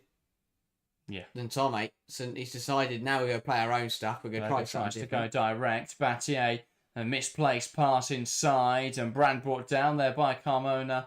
Not enough in it for a foul. Already though, the change from Germany has got Eula Brand into the game a lot more, a whole lot more. Yeah, that's exactly what they want to do. Isolate her up against Carmona, you'll get tactical upside from that. It definitely hits the arm of Gallardo, but it's not a penalty. No, it's one of those where a year ago that's given, but luckily that has been kind of taken out. Different ref, it's given. It's just one of those ones, really, isn't it? Again, if it's given on field, is that overturned? Probably not, because again, I wouldn't say there'd be a clear and obvious error. Here's Patrick Gallardo. Tries to lift it in behind. Great run from Mona Battier. In towards goal. Great goal kicking from Berger. Caught by Battier in that one, and that will be a Germany free kick. Again, brilliance. Berger knew this was a 50-50 and went straight into it with no regret whatsoever. Flew right in there. Big. Got caught. Knew she was going to get caught. 100% knew she was going to get caught there. Big save. And she's all good to continue. Again, really good stuff from Ann-Katrin Berger. Yeah. I like this from Germany. Being bold, why not, eh? Knack loops it forwards. Hoffman tries to get it under her control. One back in there by Caldense, out for a Germany throw. Ket now on this near side.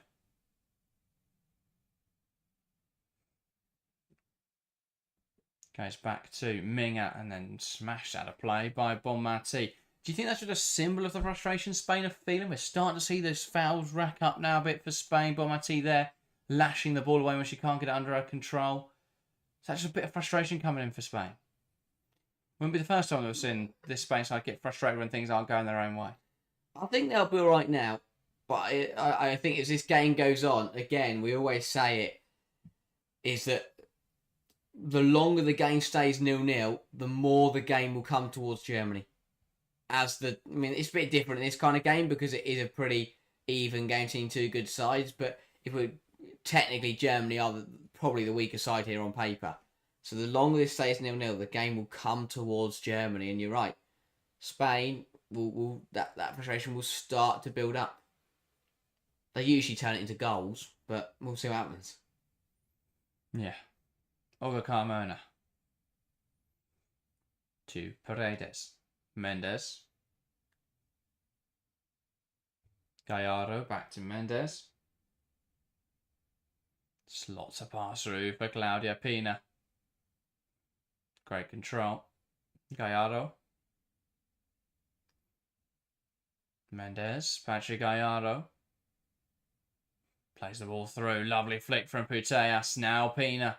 Trying to get it under control. Good defending from Carlotta Vamsa. And she'll knock it out of play. Bit of a mixed game. Mixed return for Vamsa. I feel like that was a really good piece of defending. Did well to get back in there, not commit a foul, and smartly just puts it out for a throw. Putellas tries to find Olga Carmona. And that's a Germany throwing. Vamsa.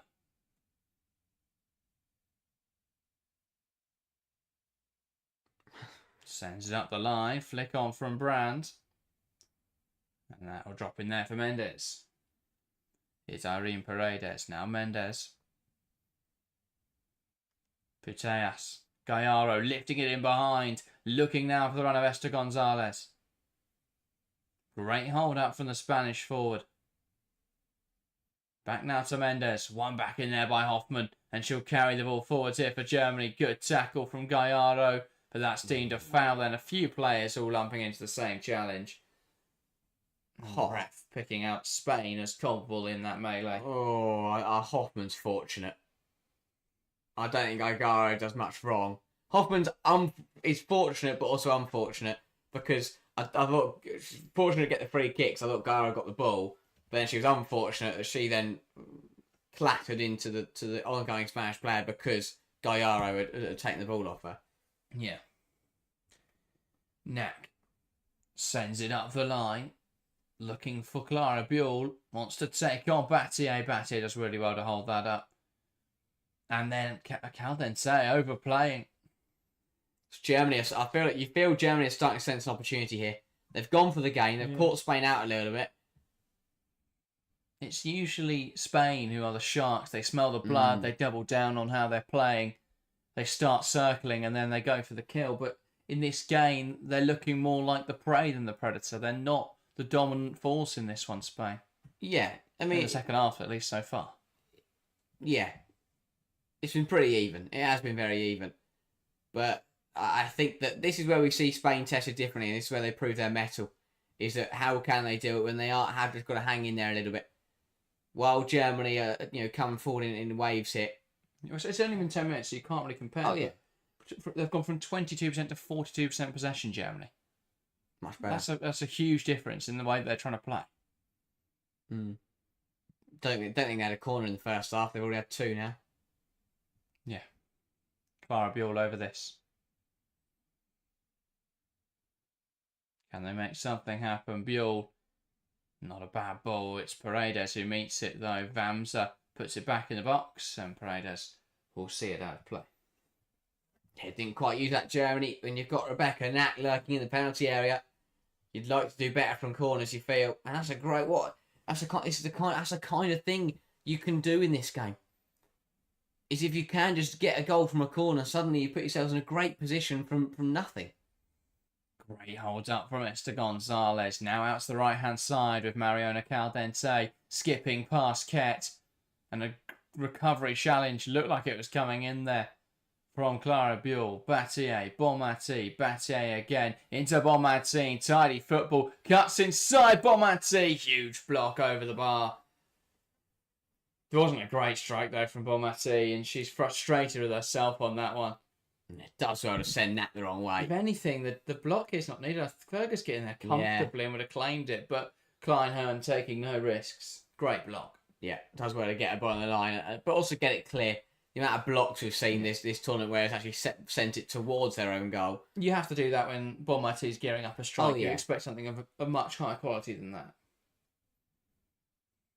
Ball in for Spain. This time it's a Germany head that meets it, and now they can try and break. Clara Buell bursting forwards for Germany. Great drive, and Vamsa goes down under challenge. And it's been given... throw. It's That's a throw in. So many options. Germany had numbers forward. Hadn't gone off. Well, gone off when Vamsa just decided to fall on it again. I'd say a mixed game for Vamsa because I thought, I don't know, but what's she doing there? Why did she just decide to jump on the football? Yeah. Here's Olga Carmona. Knocks it wide. Pina beats Vamsa. Kleinern comes across. Oh. Great circle. Timed that beautifully. Could have easily got that one wrong and taken Pina down. But did well. Because Vamsa goes in there. I thought she was going to commit the foul. That is a perfectly timed tackle from Kleinern. And she'll get the crowd up for after that one. Polo up with the stream. Thanks so much. That's good commentary. Thank you for joining us. Pina over this. Ball into the box. Parade will try and meet it. Assertive goalkeeping from Ann-Katrine Berger. Bonmati will look to keep this alive now. Swings a ball into the box. Berger the one that meets it. Clutches it gratefully to her chest. Well, if none of your outfielders can beat Paredes in the air, then just get your goalkeeper to beat her there. That works. Ann-Katrine Berger doing well to initially punch it away and then to claim the second cross. But 15 minutes into the second half, and it's definitely a more even game. Knack. Back now to Berger.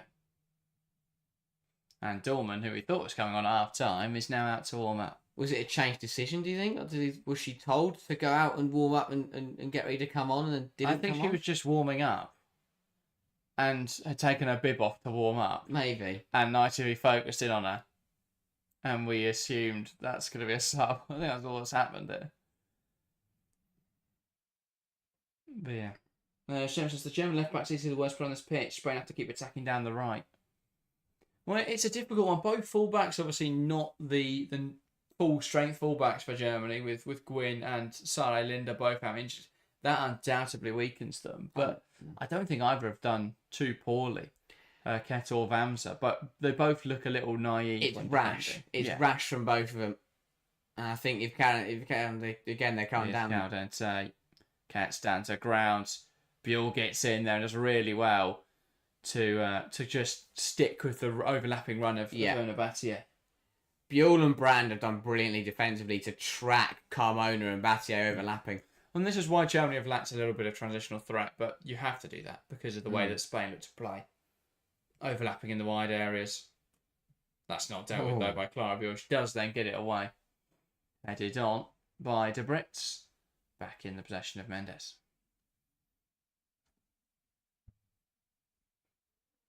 Caldente wants to come inside.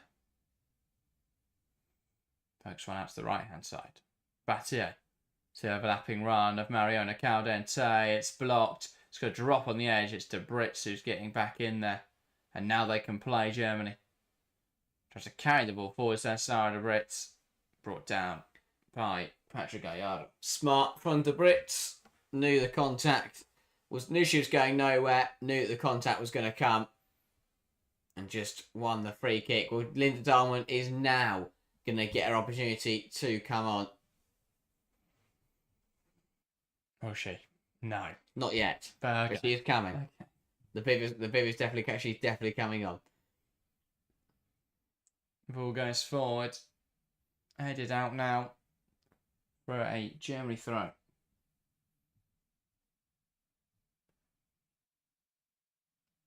And that's Ket. Looking to make something happen here, Germany, from this throw-in. Lovely movement, that from Sarah De Brits. Can she find a cross now in towards the back post? Who floated, and that's no problem for Katina Cole. Yeah, wrong decision. You've got that ball there has got to be kept away from the goalkeeper at all costs. Cut it back and hope for an on-rushing player.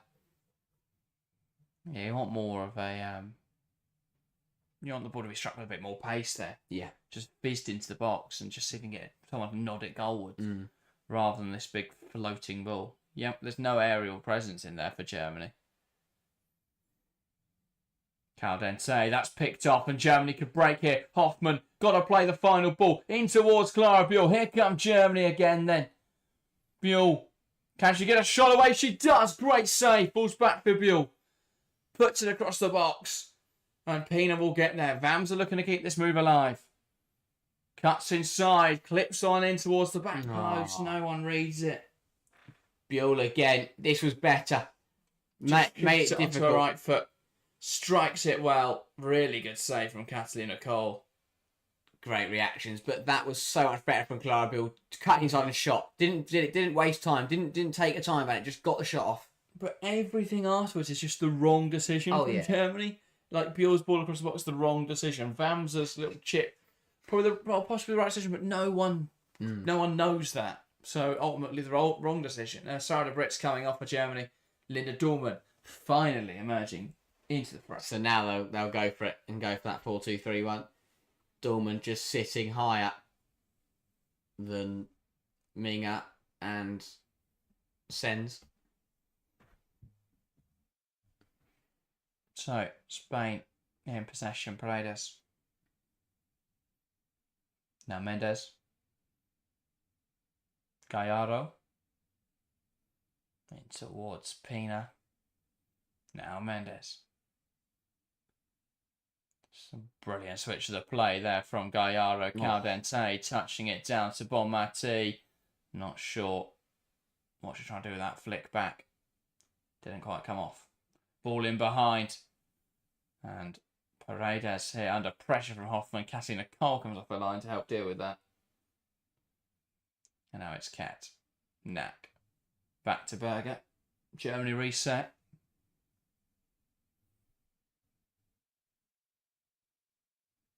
Knack. Using Minga there to bounce off. And she'll drill it forwards, and Katrine Berger. Headed down for Caldente. That's a misplaced pass, and they could use this now. Germany. Brand does so well to carry that ball forwards. Now out to the left-hand side. Clara Buell. Can she take on Battier? She does. Corner for Germany. And they can keep the pressure on. Really good defending from Battier. All comes from a really poor decision from Mariona Caldente. I'm not sure what she's trying to do with that pass, and I think this may be the end of our evening with Paraluelo ready to come on. And I like that, because if Germany are going for it, go a bit more direct, but want to play it with pace. Okay, this could be up front as well, to be fair, if they're looking to do that. Yeah, also. Gonzalez on the yellow as well. So Clara Buell over this. They've got aerial presence in the box here, Germany, with players like Rebecca Knack in towards the back post. No one able to meet it. Vamsa will try and keep this alive. Berger comes up and just launches it forwards. Too much on it, really. Decisions. For a Spain goal kick. Decisions from Germany. Recycling the ball isn't good enough. That's what's letting them down at the moment. Is they're coming forward, having one chance, but then they're not recycling it well enough. That was the right idea from Berger, to put it back into that area where there was a lot of German players, but just overhit it. Yeah. Like, quite simply. It's, she's a goalkeeper. You can't criticise the goalkeeper too much for not playing an inch perfect ball in behind. But yeah, they would have wanted to do better with that. Here's Caldente. Kat squaring up to her. Caldente. Kat all over her back. Now forced to Paredes.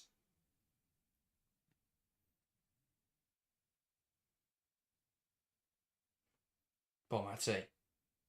Pokes on through to Buteas. Knock on doesn't quite come off. And that is hooked away then by Rebecca Knack. Tense now. This is where, we're into the final 20, 25 minutes. This is where things get a little bit nervy. A little bit tense. Because I've got, and it will be that change. Paraluelo coming on for Gonzalez.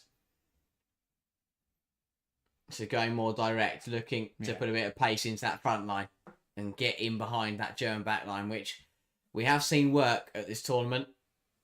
Sweden did it superbly. Let's see what Paraguay can bring to this game. Battier, Bonmati. Now Paredes. Across to Catacol. Just being patient in possession now. They might go long here, Spain. Should just wait on the ball. No rush. Spain's goalkeeper Cole sending it forwards. Nak will win the first contact. Will drop in there for Bonmati. Struck wildly and considerably wide. Yeah. Didn't quite catch that the way she wanted to. Cole goes direct. Probably could have been allowed to run through the burger. But Nak won the header. Bonmati, they won the volley. Well wide, that, from the Ballon d'Or winner. Tell you what, this game is really hanging in the balance at the moment. Yeah.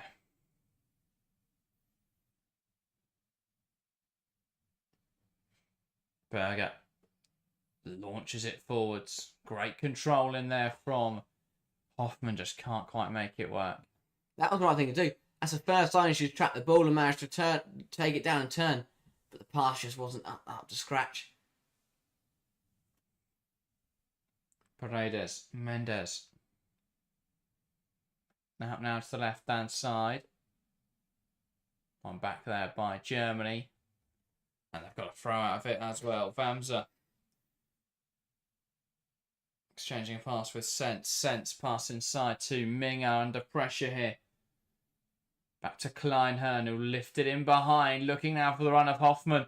Cole quick off her line. Brings it under her control. There's an offside in there anyway. Misplaced pass from Cole. And that'll be a Germany throw. That's really silly. Spain were given the advantage from the offside. That's why I said Germany haven't thrown that quickly and they just tried to lob Catacol from 40 yards. That's what everyone's loved to do this time. Yeah. Dillman. Makes it forwards. Mendes heads. Brandt. Dillman. Sense. Kleinhern. Vamsa back to her goalkeeper Berger. Who will launch this forwards. Hoffman tries to compete. Carmona heading the wrong way. Back into Spain possession though.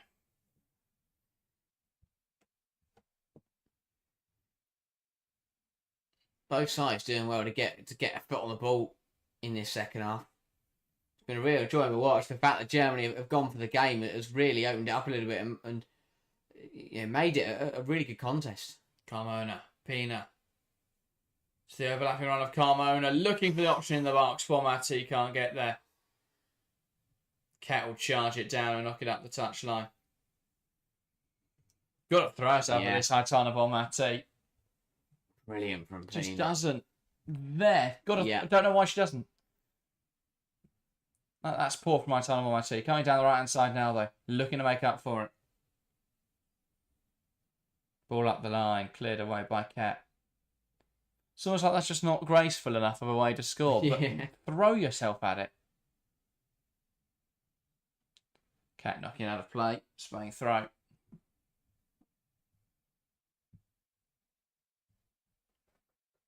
And Battier will take Bonmati. Back to Battier. And she's offside. Wow. That is amateur. Really sloppy. Really sloppy. But they're the kind of areas that you don't usually see from a side of Spain's quality when they're on their game and when they're playing at their highest level and that they're not under pressure. Both sides will start to feel it now. Berger will launch this. Header one by Caldente. Paralluelo battling away.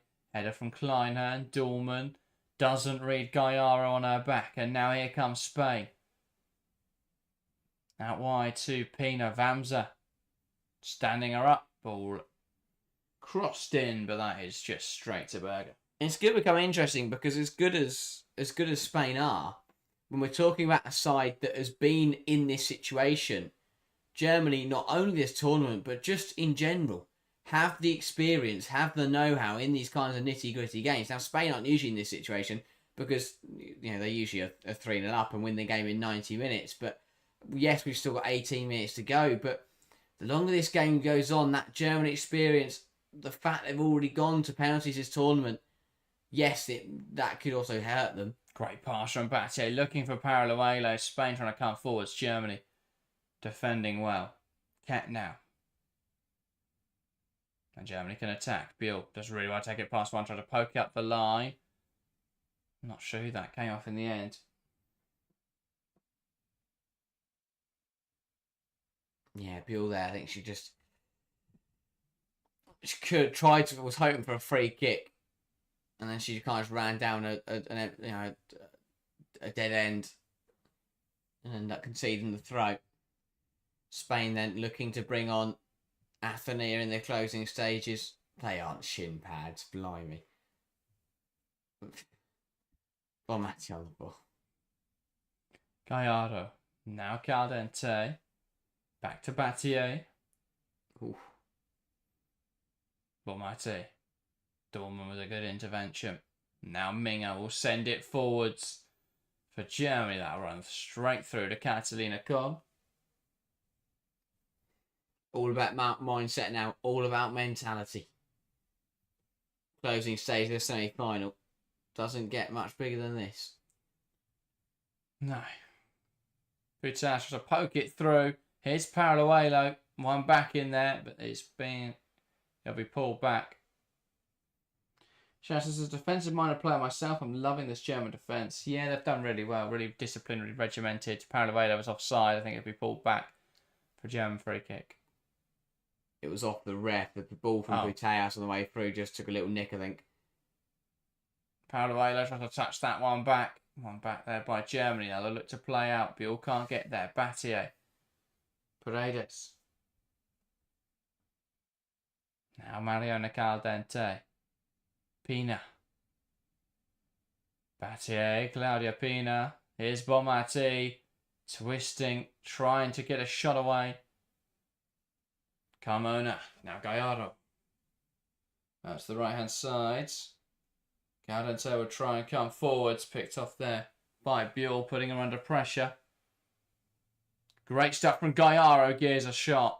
Blocked by Knack, but it's the knee that's been causing her problems. Body on the line again, falling to Gallardo, who has scored a couple this tournament from that kind of range. Blocked though this time. Ares, welcome to the stream. Says, come on, Spain. It's been very underwhelming considering the quality of the two teams. Yeah, they've really struggled to break Germany down at all. Athenia coming on. She's been really important for them at times. Spain coming on, having an impact. Being a flash of quality and directness when the rest of Spain are a little bit too predictable and static. That's brilliant from Sense to hold on to that ball. Brand, great turn. Gallardo trying to foul her now. Brand just keeps going. Got to play the pass. Squeeze it through to Clara Buell. Advantage played. A foul from Gallardo and Brand. But here come Germany. Buell. And it's pulled back for offside. Must have been But the only reason that Brand can't play this pass soon is because she's being fouled. That's onside anyway. But why not play that? That's what I don't understand, because that's such a tight one. Yeah. Let that play and let VAR make the decision. I the Hoffman was a bit distracting there because she was stood about 3 yards offside. Peanut making way, Athenia coming on. Yusuf says Spain hasn't been tested. We'll now see what Spain's made of and face with a tough opponent. That's what we're seeing now. They haven't been able to break Germany down for 75 minutes. Now looking to make a game-changing substitution here. Pina coming off, Athenia on in her place.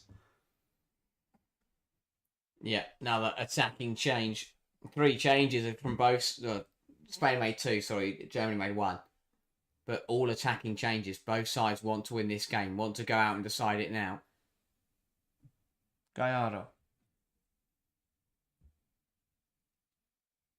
Knocks the ball in behind, looking for the run of Athenia. One back by Germany. Ket. Good hold up from Clara Buell, and she wins Germany a throw on this near side.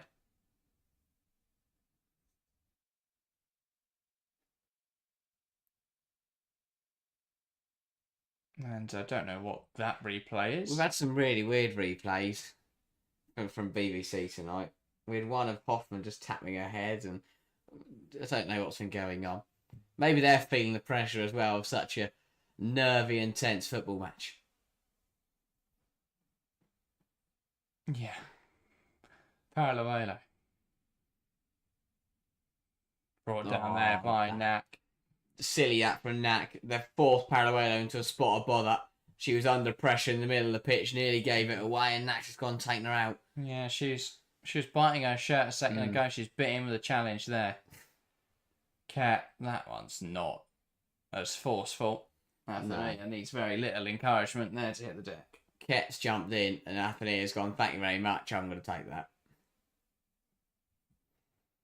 They've taken it quickly. Spain, they've caught Germany out. Ball in. Chance now. It's dealt with. Gallardo lays it back. Can they get a shot away now, Spain? Too hesitant. Carmona.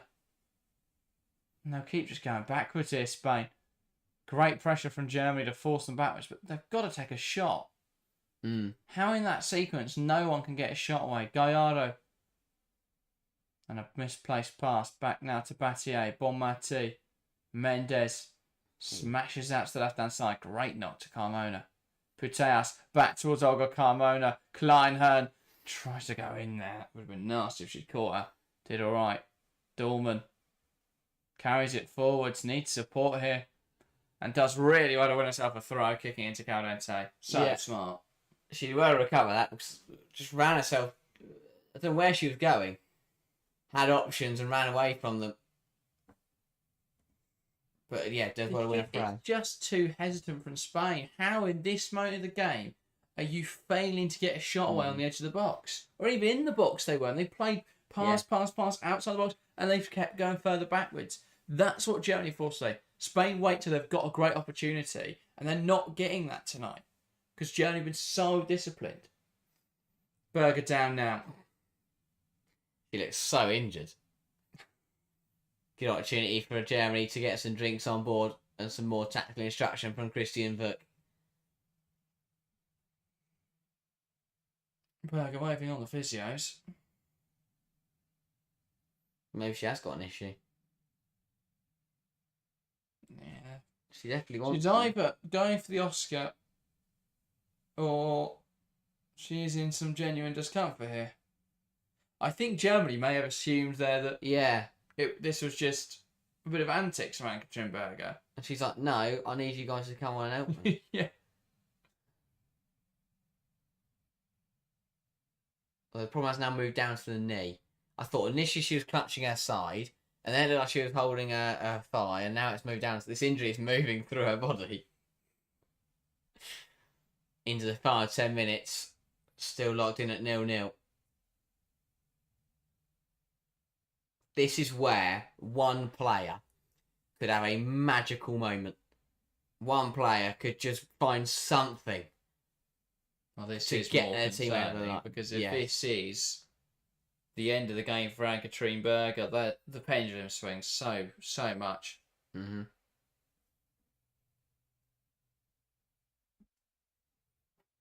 Interesting, it's Johannes. I think Johannes would be going for a bit more of a serious warm-up. Rather than Marmatovic. Yeah, but because she's just jogging about. What do you want to be doing?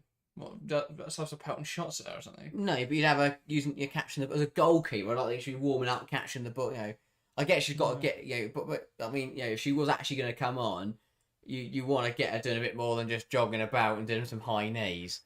Berger's fine to continue. For now, anyway. She better hide her water bottle before the BBC decided to broadcast all her penalty decisions again. Which didn't matter in the end. Parallelo, great hold up. Here's Bonmati, strong from Ket. And they keep battling. Dorman's caught there. It's got to be a yellow card for Gallardo. That's about a fourth today. She just lumped into someone. But Germany keep coming forwards here. Brand up against Carmona. Has Vamsa in support. Knocks it onto the overlapping right back. Tries to cut it in there. And that's a corner foul for Germany. Really good move. Great use of the advantage from the referee. Allow Bill to play it out. Got to be yellow now. He spread the ball beautifully for Brand, who linked up well. But both sides, you feel it's one of those games where in the final 8 minutes here, Both sides will get opportunities to score. It's just about who's going to take them. Germany over this. Chance now from this corner. They've got height, they've got presence. Can they make this work? Got to be a good goal. Got to be a good ball from Buell. Ball in. Headed away. Bit of jostling in there. Drops down for sense on the edge. It's caught. And that's a Germany free kick on the edge of the box. Sense does well. Gets a body in the way between Athenia and the ball, and Athenia just goes through her in order to get to the ball. Yeah, smart. Just dangles a leg, and Athenia just comes around and catches her. I don't know what Christian Fuchs doing, hiding behind the dugout. But he came back out again when he realised his team had a free kick. What is going on in this football match? Christian Fuchs hiding behind a see-through object. Oh dear. Germany with a free kick though, and I said that both sides would get opportunities in the final 8 minutes. Well, this is one now for Germany. Clumsy. No need to give away a free kick on the edge of the box like this. I failed to get excited for free kicks because it's so rare that someone comes up with a magic. This is going over the bar. It's going to hit that steward, but stand on the running track. You always do go, oh, maybe this will be the one that just dips in. Yeah. Spain are struggling to construct a wall at the moment. I've never considered a free kick before. Yeah. They usually have Demetrescu on their games. No, never a free kick. It is Clara Buell over this then. She's been fairly quiet. Failed to make much of the opportunity she's had this evening. Can she now provide a bit of magic for what would likely at this stage be a winner? Well, potentially be a winner. Clara Buell over this. Strikes it. In towards the corner. Oh my God. Almost snuck it into the bottom corner there, Clara Buell. Not far away. Yeah, Cole went the other way. She shifted across. If it was on target, I'm not sure she'd have got there. Had me fooled. So close from Clara Buell. Fine margins. Whispers past the post. Whistles past the post. Close down there. That's clumsy from Athenia. Another one. Got it. Just again, frustration. Got to be careful. How close was that? Oh, wow. 105 kilometres an hour. Hit it hard. Low, hard. Right decision. Bomati got out of the way of it. Interesting option. Change now. Hoffman off. Cersei on. Over Schuler. I was going to say, you'll let Schuler. Interesting one. You will have some questions about that decision. So this is going to be Cersei through the middle? Or what are they going to do now? Surely. I don't see anyone else going through the middle. It will be. Yeah. See what she's got then. In the final 5 minutes of the 90. Sense. Knack. Back now to Berger. Here's Kleinherner. Flick around the corner from Brand. Knocked off a Spain player. It's fascinating how Spain have looked complete different side in the second half. Hoffman's knackered. He's absolutely done it. He's sprinted after everything. Chased after everything. It's a great effort, but yeah. Makes sense change. I'm surprised it wasn't Lea Schul, I have to say. Caldente tries to play the forward pass into Athenia.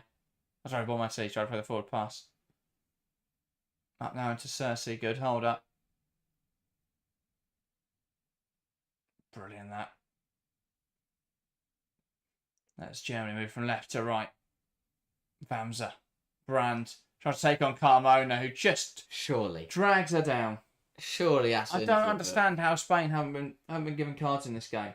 It's insane. Gonzalez the only one who's got one, that was early on. But Patrick Gara has committed 4 tactical fouls. Carmona once again demonstrates the only way she could defend is just grabbing hold of someone. I don't know how Spain don't have yellows in this game. This game, though, has changed so positively for Germany once they found a way to get Euler Brand back into this football match.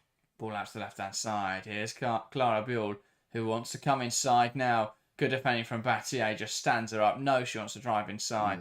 It's too predictable. Yeah, the run from Serchi as well sold it because she went out wide and basically just practically laid the path out for Buell to run into. So Battier just went, I'm going to stand there then, and won the ball off her. Yeah.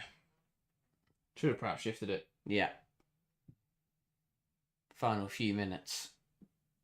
Yeah, a goal at this point for either side would surely be the winner. Paredes.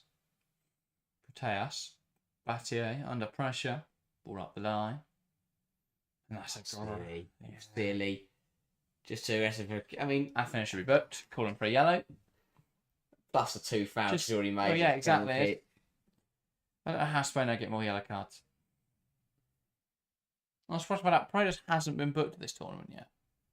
Well, she missed the first 2 games. Have you watched her in the other 3? Now? She hasn't been that bad until she hasn't had a chance to commit any fouls. No, the centre half's actually done really well for Spain today. Usually they're getting pulled apart in transition because they've been left vulnerable. But launches it. Paredes. Brilliant. That's where to win the header despite a challenge from Cersei. Through down to Berger. And she will kill some time. Germany happy to play an extra 30. They know that if they can get to 12 spot kicks again. Exactly. If it goes to penalties tonight, the pendulum swings completely from Spain being the favourites to Germany in an instant. You believe Germany will win? Well, 120 minutes, 90 minutes ago, that felt very unlikely that was going to happen. Didn't see it happening. But I tell you what, you predicted it. Yeah, I did. Didn't see it happening. Exactly what you saw happening. Okay, yeah. Okay, no, sorry. Rephrase. It's what I saw happening, but everyone else was saying like 5-1 Spain. Yeah, that was mental. I said 1-1. I went for a 1-goal margin. Let's just forget the numbers I said. Yeah, I opened the stream by saying there'll be goals today. Yes. 0-0 after 89 minutes. When they take penalties, they'll have to put it in the goal eventually. Or will they? Because Spain haven't been great penalties this tournament. No one has. That is true. Bar Germany. So, you know. There you go. Sutats, welcome to the stream. Says hello, everybody. Hello, welcome. Ball fed through. Looking after the overlapping run of Carmona, flicked on by Paraluelo. Berger, comfortable save. 4 minutes of additional time at the end of this one. So, I think it's a 0-0 game that's gone the distance at the moment, but you can tell by the lack of additional time that neither side's time wasting or been killing the game off. Both sides just want to play football. Yeah. People look at a 0-0 and think it hasn't been that great, but it's been a really good contest. Tactically, it's been a great battle. 2 sides that have come forward. I mean, I like that from Paraluelo, just trying something different, trying to catch Berger out, but it's very difficult to catch Angertrude Berger out. Another foul from Olga Carmona on Eula Brand. Shock. It's the same combination every single time. Brand tries to do something good, Carmona just takes him out. Yeah.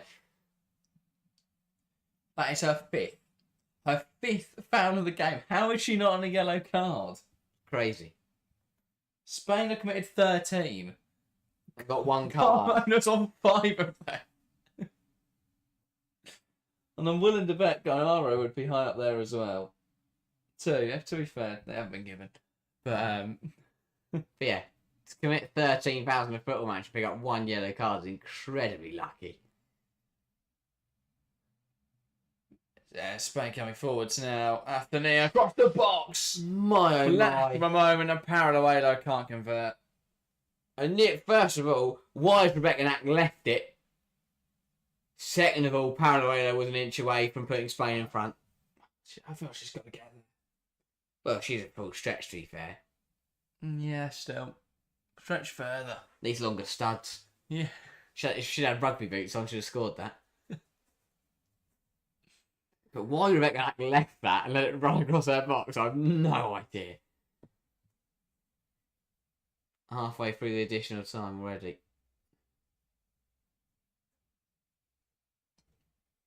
Caden wanted the stream, wants Spain to win for a sound upgrade on FIFA. That is the most important Fair thing. enough.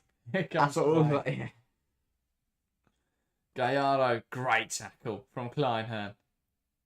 Tries to carry it forwards. Minger, a bit of a wild swing, and that is now a Germany free kick. Again, shows what FIFA really needs to learn out of the women's game. If Paraguay hasn't played at the tournament, why is she the one that's got a card? Yeah. Give it Well, time. she's probably great on FIFA because she's quick. Oh, yeah. And they probably put a finishing stat high. Yeah. Because they looked at the Liga ref and gone, well, she's done really well. Well, just to add something different to this game, it's now raining. Ooh. Well, you don't know. Mistakes can happen mistakes happen anyway. Ball over the top, looking for Searchy. Drops it in there for Dorman. Can't quite get there. Really good defending from Ket, who now tries to play forward. Athenia battling away with their both Really grabbing a bit of each other's shirt. Love it. But Dorman comes on and settles it. And I thought will be a Germany that throw. is brilliant from all around. Athenia, Ket, and the referee. Brilliant battle. They're both grabbing a bit of each other. Refs had to let it play on, let them battle away. Brilliant. Really good fights. Exactly what I want to see. After 93 minutes, still giving it everything. Comes inside. Could take aim. Shifts it to Buell. Hooks up in the air. Well saved there by Katia Nicole. Good stop. What a save. Huge from Katakol. Wow. Pushes out of the goal as it kicks up in the air and responds excellently on the rebound. Incredible work. Didn't think Bjules would drop in, but it was 100% going to land in. Does really well to read it and to just pluck it off the goal line. And then try to see it out and then bounces off the net back into play. WWE style. It's the bouncer effort. Incredible. Last kick of the game. All in now. Towards the near post, headed away. Strike from Sense flicked on. And I think that will be all she wrote for normal time. Wow. I mean, not as good as Anke-Trumberger's one against France, but that is up there. The double save from Cole. Vuk couldn't believe it. From the back of her net to get back up and to stop the rebound from Vanza is incredible work. Brilliance from Katakol. That's just generally a part attack. They haven't needed to. Second half, they've started to actually play their stuff. And that's what's caught Spain out. The fact Germany trying to play. That is the full-time whistle. We're headed to extra time.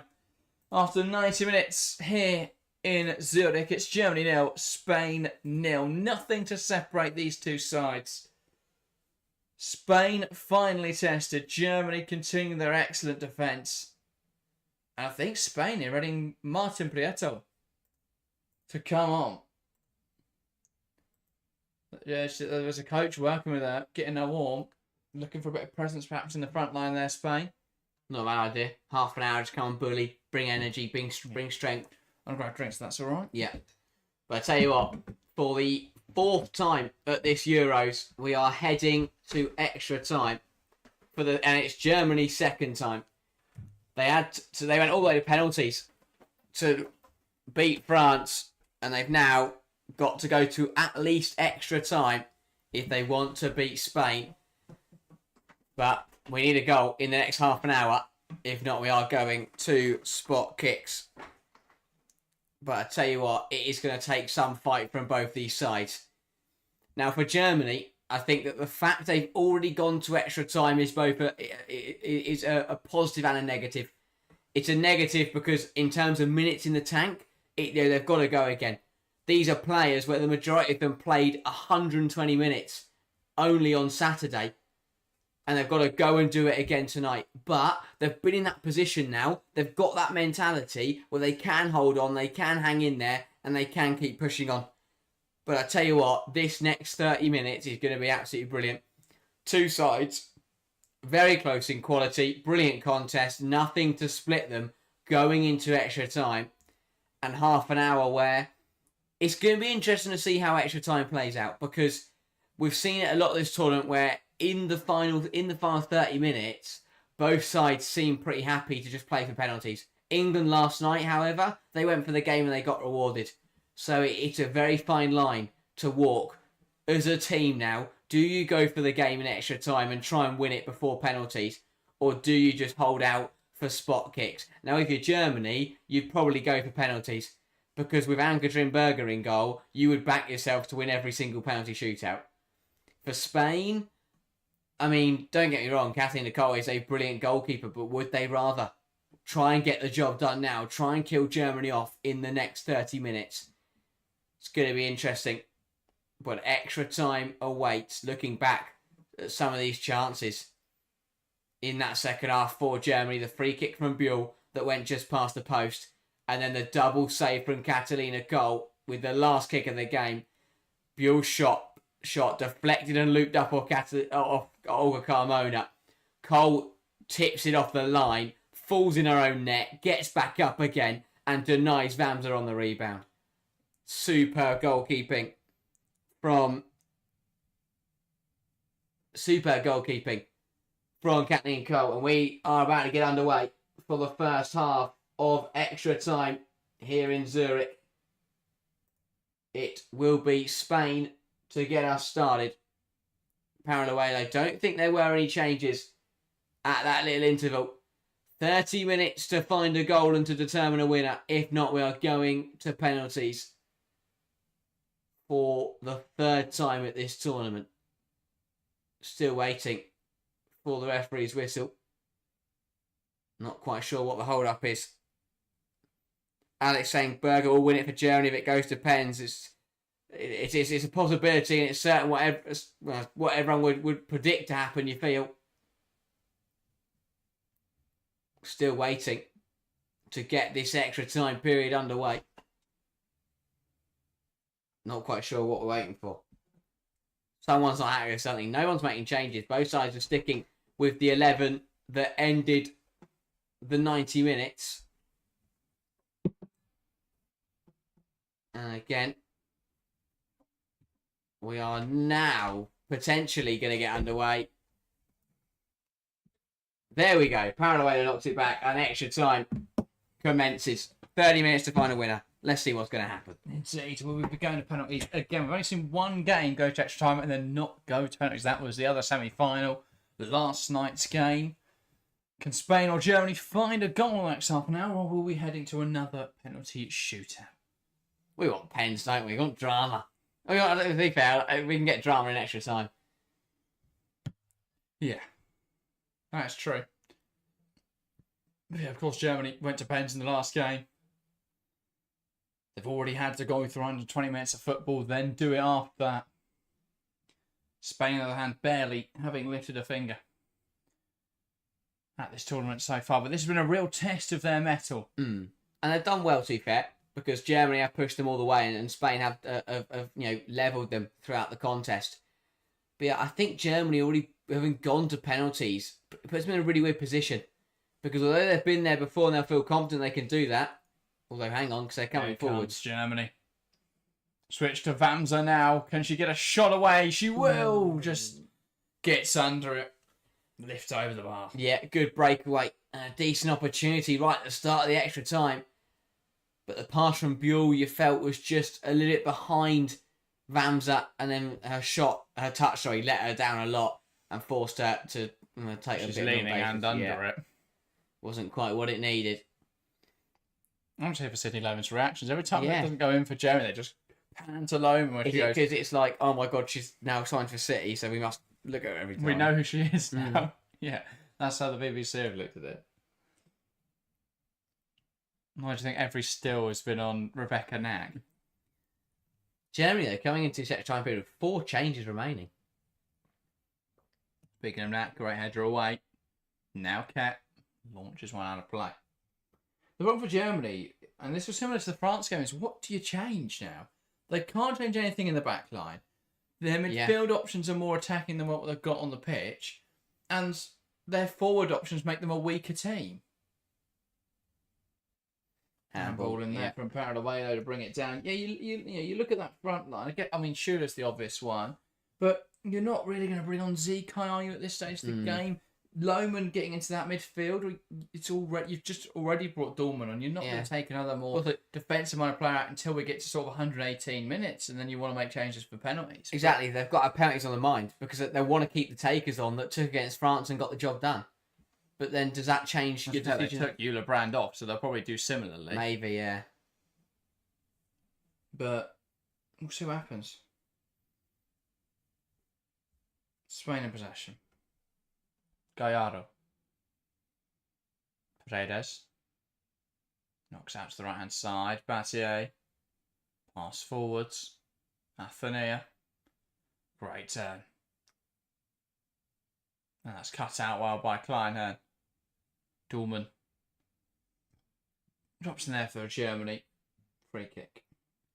Yeah, Kleinhahn just caught in there by Paraguay. Kleinhahn's been brilliant.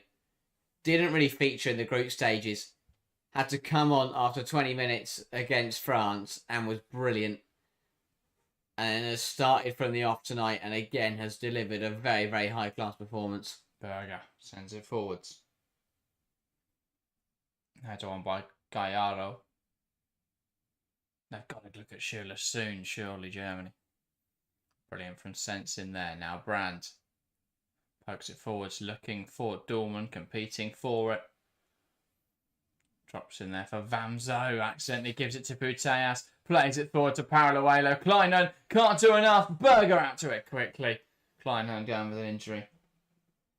Kleinhahn's done really well. Just get a touch on the ball and to get it back to Berger. Hopefully she's okay though. Although this doesn't look good. She's been excellent tonight. And again, is it going to be another game-saving challenge that leads to a full stretch? Oh yeah. His ankle just seems to roll. It's a phenomenal tackle. Absolutely phenomenal. It does enough there to get it back to Berger. Knocks an input to Paraluelo, which gives their goalkeeper a chance. But this will be a big problem if Kleinhahn can't continue because Germany don't have any other defenders. Well, they'll move Minga back into the back line and they'll look at then Lohman, I guess, into midfield or something like that. Yeah. It's far from ideal. But she's been brilliant. Kleinhahn. Mm. I wouldn't be surprised if she's on the radar of some pretty big clubs. Yeah. It's Sydney Lohman who's coming on, so they will make the change. Makes sense of penalties anyway. Mm. But then this is the end of Kleinhahn as she is trying to continue on here.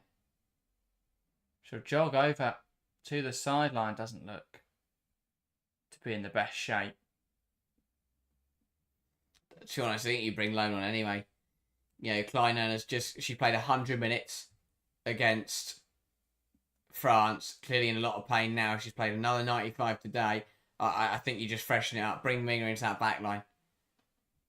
But you feel that Kleinhahn's done. Or maybe not. You know, conversation here. And Vuk's had a chat with her and the sub is going to be made. I think it's one of those where the player just, obviously, as a player, you never want to come off in this kind of game. But I makes sense. There's no point putting a player out there who isn't at 110%. Yeah. And a chance now for Sydney Lohman in this tournament to come in and make a difference for Germany. So Minga will drop into the back line, although they're not really allowed to make the change right now. It's a bit harsh.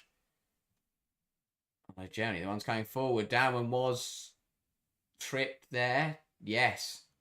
Tripped by Bonmati. Versus, I think Kleinhahn just moved. Where's she gone? She was at Frankfurt last season, wasn't she? Don't remember seeing anything. But, Germany back up now to their full complement with Lohman on. And a free kick. Surely they're not thinking about hitting this. Can't be. It's a horrible one because it is deep and it's central and there's not much you can do with that. Because it's hard to cross target and hope Cole spills it. Yeah. Because if you ding, it's really hard to ding it in behind and expect someone to get on the end of it. Crossbar and hope that it bounces to someone. Unless Pioli is going to hit it. No, there's not sure what she can do. Got pass it short to Vams. Another low hard curler. Looking for that bottom corner. Just try and rifle it. Yeah, possibly. I think Cole will be alert to that now, though. Maybe. Just drill it. Or Clara Bill's over it. Just lifting it over the top and unable to get there. Right sort of idea of knocking it back across the box. It's dangerous. Yeah, again, I said it was always difficult to try in that little chip. But they tried it, nearly came off. Yeah, has just gone to Wolfsburg. Oh, okay. Well, I was right. Probably a player that does their big move. She got it. Wolfsburg just signing everyone. They only sign within their own league, though. Like, I feel like you look at Bayern and they're just taking the best from the other leagues. You know, Ariana Cruz was a great pickup. And that was only because they had Georgia Stanway out injured. But Wolfsburg have got to invest even more. I mean, the fact they lost Eula Brand for free and Svinda Sien Jonsdottir in the same window, that for me is really poor. Yeah. But yeah, Germany in possession. Berger. Is anything going to give in this extra time? It's so hard. This game has hung in the balance since the start of the second half. Yeah, it's not like last night where you really felt like Italy, after conceding so late on, were deflated. That's not the case. Both sides still going strong. Yeah. And neither side wants to give up, ground, overcommitting to come forwards. Yeah. Here's Bonmati, Athenia overlapping to Caldente, lets it run. Nak does well. Dorman flicking it clear, not far away. Gallardo lifts it over the top. Berger out to it well. Ooh. And then, I think drawing a foul there from Paralluelo. Why she try and claim that? I thought she was going to sit out for a goal kick. Risky one. Could have ended up dropping it or giving it away. Offside there anyway on Paralluelo in the end. Right, so I'm surprised Pop didn't play this tournament before retiring. Germany lacking a goal scorer. Yeah, but I thought the last competition, the World Cup, she struggled. It was probably one of those similar to the England and the France retirements, where Vic probably had a chat and said, "Look." But she retired from international football well before this tournament, so it wasn't much of a surprise. It always made sense. But yeah. The difference is, I think, Pop realised when her time was up and admitted she wasn't going to start anymore, so she was happy for that. But it was only when Earps didn't realise she wasn't going to start that she wasn't happy. And it was only when, Renard just didn't want to still hasn't retired, she wasn't picked. Yeah. And then I think after that, did she retire after that? I can't remember. Potentially. But yeah, she just wasn't selected. But did they sorely miss her leadership at this tournament? Is that why they lost to Germany? Ball into action, bottom at sea. Brilliant. Good claim from Berger. Yeah, as you say, what we're getting here is that both sides have still got that intent, that positive intent to come forwards, but no one's overcommitting it. No one's risking it too much. Both sides have found a good balance between still looking promising, but also not leaving themselves vulnerable. Athenia to the overlapping runner, Battier. Slots it through, looking for Athenia. Great clearance from Nak. Brilliant. Foot through it, no nonsense. Doing well here. Only a couple of minutes remaining of this first period of extra time. Dolman hooking it clear. Athenia turning it over half the field. Bassier. Athenia. Lifting it forward, that's cut out well, and then cleared away by Sense. Cersei gives chase one. Spain, though, hold on to the ball. Germany have struggled out a recognised number 9, really. Yeah, since Cersei's come on. Surely. She's chased hard, pressed hard, and that's what's forced errors. Maybe. Well, Spain making another attacking change. They really fancy it, don't they? They want to get the job done next time. They off for Martin Prieto, so... They want to get the job done. That is not penalties in mind. That is get the game won in the next 18 minutes. Fair enough. It's kind of what France tried against Germany, and that didn't work. So let's see if it'll work for Spain. So Paraluelo will move wide. And Martin Prieto will lead the line. H3 says Putin has had a stinker. She's been quieter, yeah. She seems to have played a little bit deeper than she has in other games. And they let Bonmati play higher. And so I don't think we've seen as much from Putin as we'd like to see. And I don't think Bonmati's played well in a more advanced role either. I think that's a weird switch. Putin is a better attacker than Bonmati is. Better player in general than Bonmati is. I mean, they're both excellent, don't get me wrong, but I think what we've seen from this tournament is when you put Putin high up the field, she's able to contribute immensely. But I think she's just been too deep today. Oh, what a tackle that is.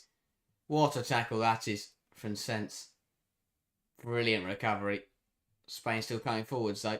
It's not a bad ball in. Dealt with just about. Gets it out. Dorman nudged. Just again. Cleared away. Cersei will look to break now. Tries to get under her control. Beats Mendes to it. Yeah. So, I mean, initially I thought it was handball, and then I thought she pulled it back. Not sure how much is in that. No chance. No chance is that a foul in a million years. So soft. Anthony drives forwards. And Ket does well, knocks out of play. Again, really good recovery and a great tackle. Germany are digging deep at the moment. You can tell that Spain want to get this game done. Because they are coming at Germany hard.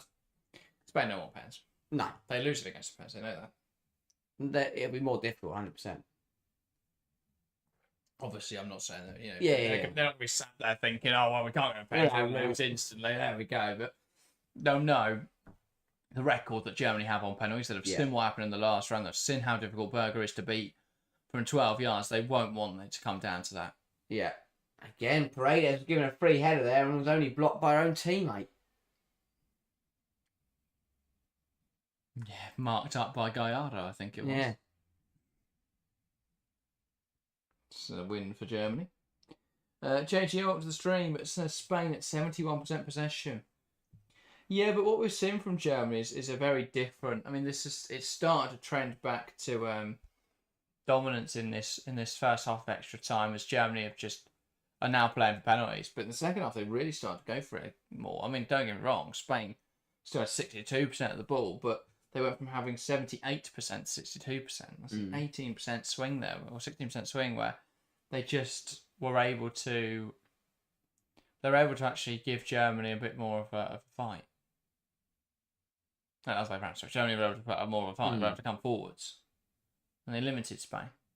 This extra time, you can definitely see Germany sitting off a little more, happy to play now until we get to penalties. But that is the first half of extra time. Whistle goes. 15 minutes left to try and settle this game. If not, we'll rely on penalties.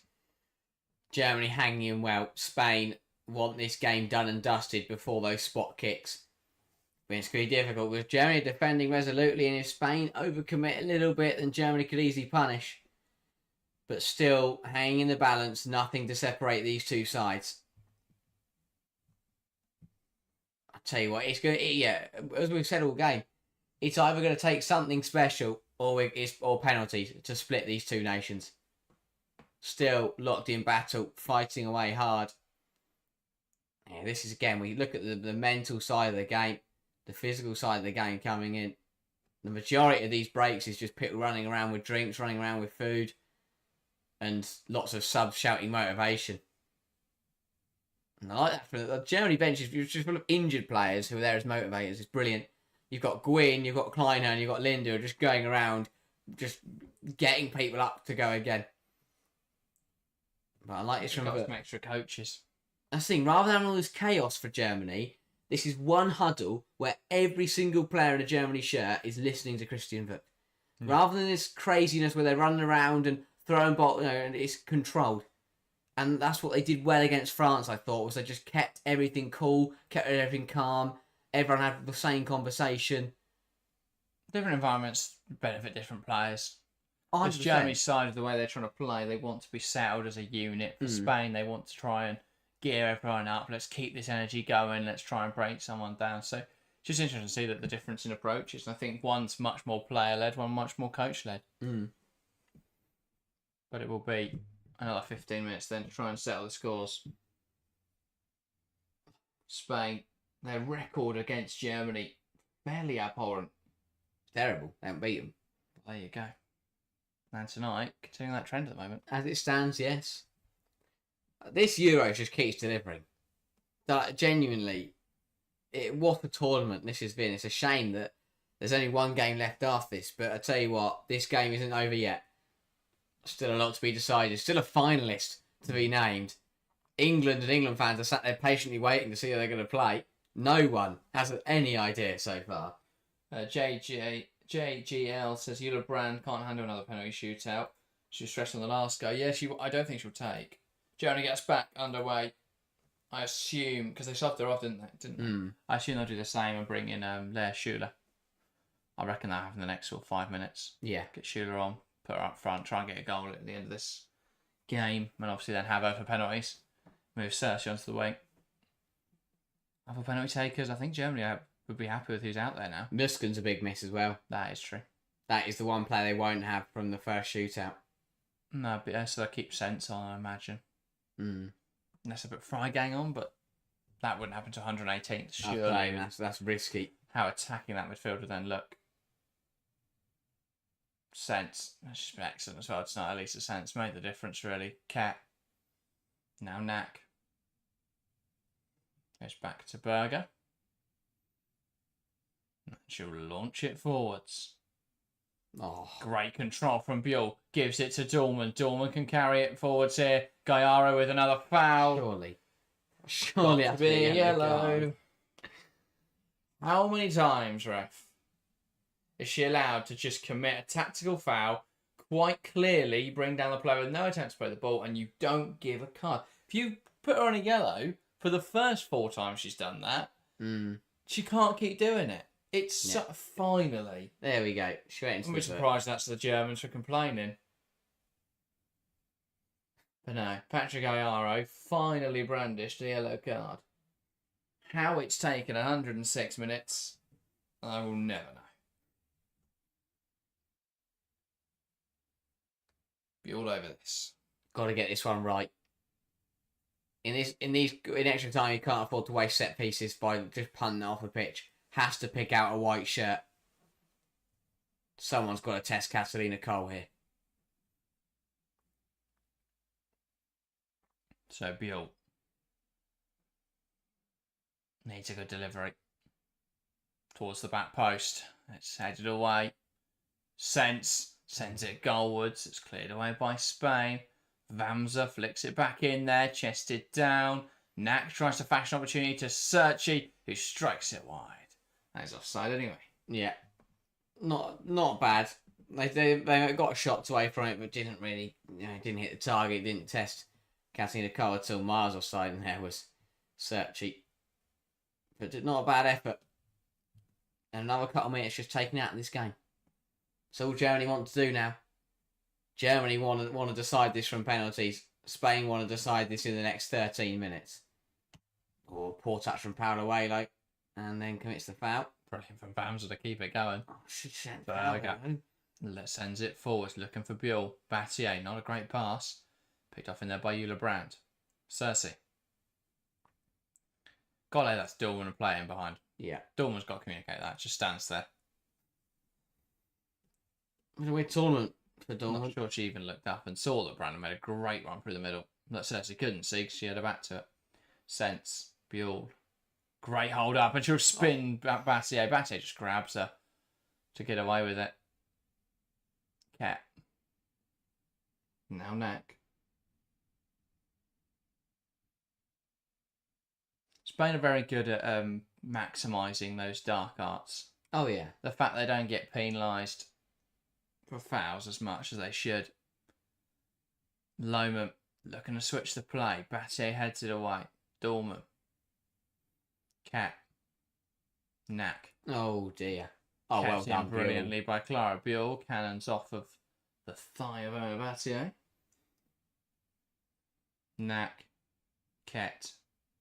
Knack again.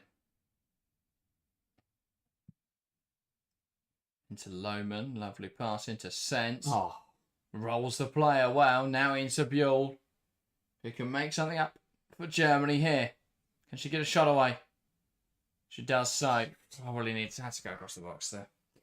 Clara Buell is a great player, Oh, she's but she's done the same thing every single time tonight. Just run at players and then cut inside. It's so predictable. Too predictable. Spain knew exactly what was going to happen there. Hendrick and Nuskin, they're the most nervy members of the crowd, it seems. First, this is greedy and predictable from Buell again. Yeah, no, don't know why she's gone alone there. Because even if she does anything else there, it's going to catch Spain out because they don't think it's going to come. Ball in. It's claimed well by Berg. He's going to roll it quickly and Germany are going to move. Almost too quickly. Rushed that. Didn't need to do that. Didn't need to take that out quickly. Should have just reset. Gifted the ball back to Spain.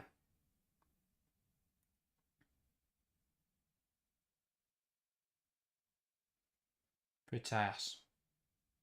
Trying to fashion a chance. Loses out. Now Dormer will carry it forwards. Brand. Minger. Back to Berger. Sensible pass out wide from Berger. Vamsa. Lohman. With Gayara on her back. Squeezes a pass through. Brand will receive now on her back foot and carry it forward. Has Paraluelo on her back. Does well to draw the foul, and that's going to be a yellow card. So smart from Eula Brand. You see her just check over her shoulder, see which side Paraluelo is on, and then just cuts across her. Knows exactly what's going to happen. Realising she didn't have the pace advantage. So smart from Brand. Yeah, that's really intelligent play. Paraluelo trips her up, and that is another yellow card heading towards a Spanish player. Another free kick for Germany. Tell you what, Germany in this second period of extra time have come out with a newfound life, you feel. Bit of energy. And they've proven the better side in the last 6 minutes. 9 to play of extra time. Buell over another set piece for Germany. And again, they've got the presence in the box so they can pull this off towards the back post. Doesn't quite happen. Brilliant defending from Paredes. Keeps us the other way. Yeah. And does well just to see it out. Another weighted set piece saved by Germany. Battier. Ooh. Gallardo. Spain coming forwards. Ball now for Paraluelo down the left-hand side. Here comes Spain. Into the box.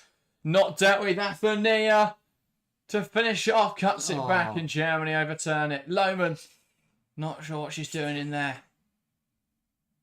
Wants to carry it forwards here for Germany. One back up the pitch.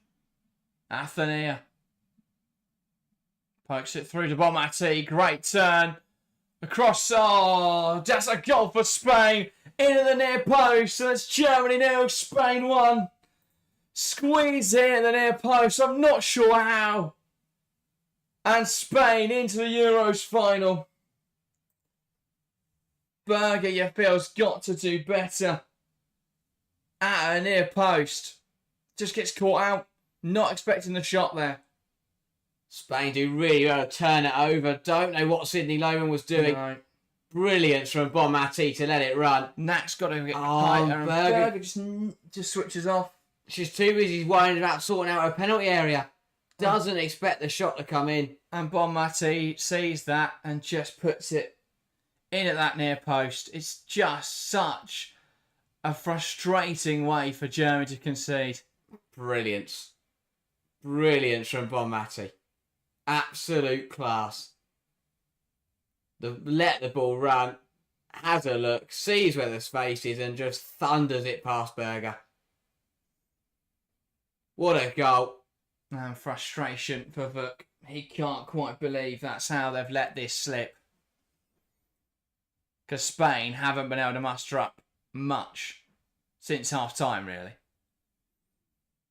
Yeah, Germany are playing well. I just Sidney Lohman trying to run it out of the back at this point in the game was really silly, but what a goal that could be.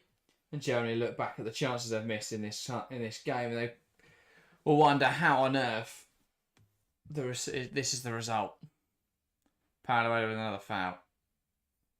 Spain 6 minutes away from the Euros final. Don't know what Sidney Lohman was doing. Trying to carry it out there. Just had to clear it. And then she's been fouled there by Martin Prieto, but she's at Spain allowed to bring the ball forwards anyway. Bonmati will slow it down. Overlap now of Battier. Needing some support. Let's go back to Paredes, and now Spain can just dictate the tempo.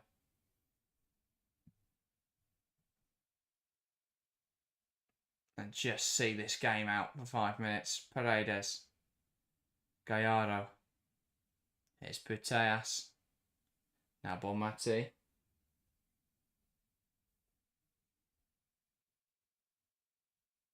Putellas. Battier into Putellas. One back by Cersei.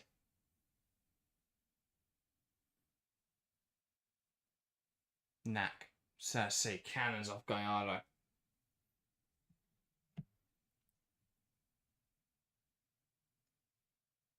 Germany needs some urgency here. They did bring on Lea Schuler for Lisa Sense, by the way, after the goal. I'm not sure if we mentioned that or not. Mano says Sidney Lohman sold the game.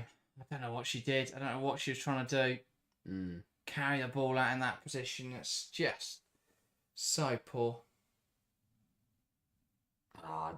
Kamara does well to win the foul. Vamsa again. Been a difficult one for Vamsa, you feel, tonight. But we said it would be a moment of individual brilliance. It's Berger not at a near post. So smart to read that. Sees the gap and takes it. And again, we know it was the kind of game that was going to be decided by one moment. Unsurprisingly, Alexander Bonmati came up with that moment. Offside against Martin Prieto.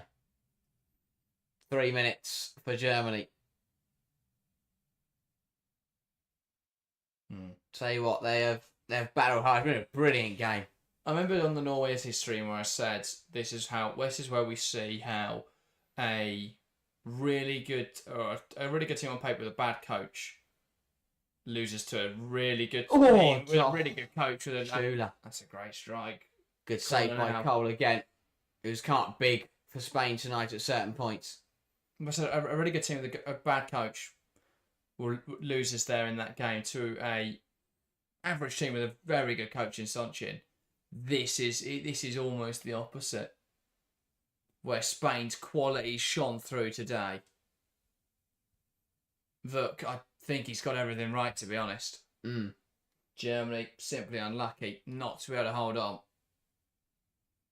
Ball in. It's a wild header from Cersei. It was always behind her. Yeah. It was a kind of game that could have gone either way and still could go either way. We've got 2 minutes here. It's been so tight for 90 minutes. For 118 minutes, sorry. Exactly what you want to see from a semi-final. A brilliant contest between two sides that can barely be split. And the only thing that splits him is a bit of brilliance from Bonmati. Vamsa. Now Brand. Lovely turn.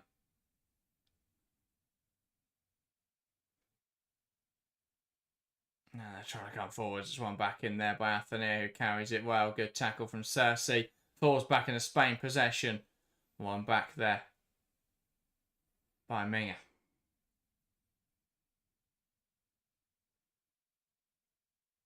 Can she find a forward pass? You need a Minga. Here's Lohman.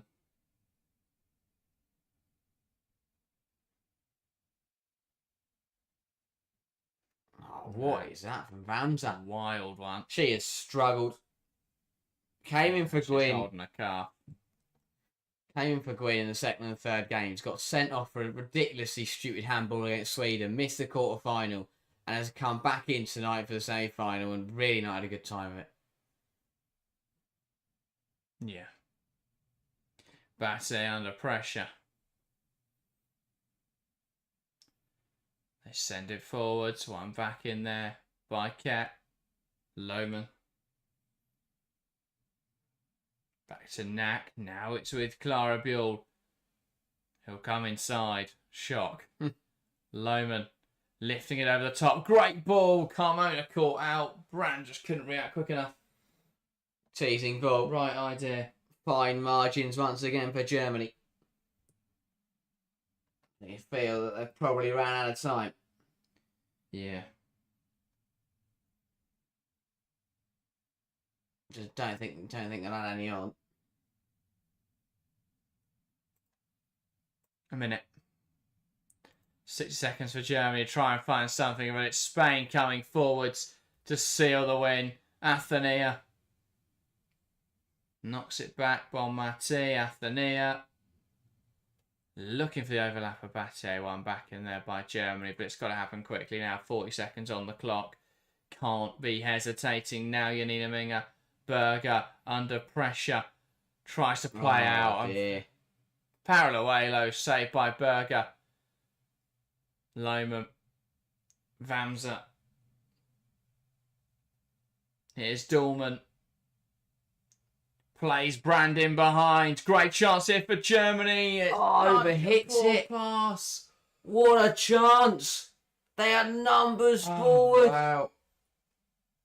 Knack, Schuler, and Buell all waiting in the area. In the air. And it's just got to be low and hard across the box. Oh, wow. So poor from Eula Brandon that. Well, we'll see a goal kick. But we're over the time now, and that's the final whistle. Spain are European Championship finalists. And on Sunday, we'll see a repeat of the World Cup final as England take on Spain. Incredible stuff. Germany hard fought for so long in this game.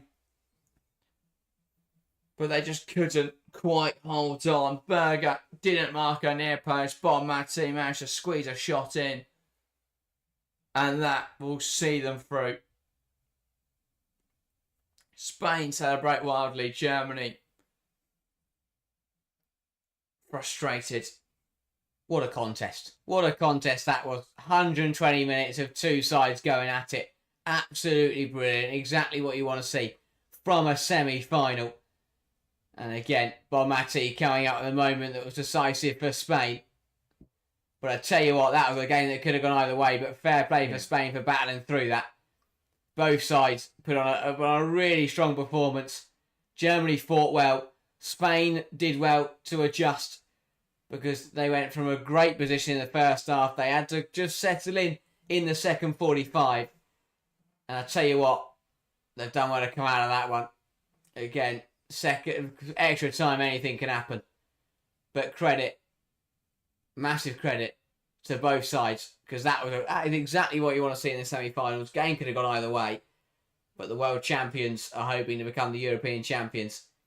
And I tell you what, Germany look to have taken it well because they know they put on a very good performance today and they lost to a very, very good Spain side. Yeah, Linda Dorman there, one of the only ones with an appropriate reaction. Yeah, they were disappointed, but they're also reasonable. It was a very strong performance from Germany. And again, I think, again, we said it yesterday. If you play that game 10 times, Germany would have probably come out and won it 5 times. Spain would have won it 5.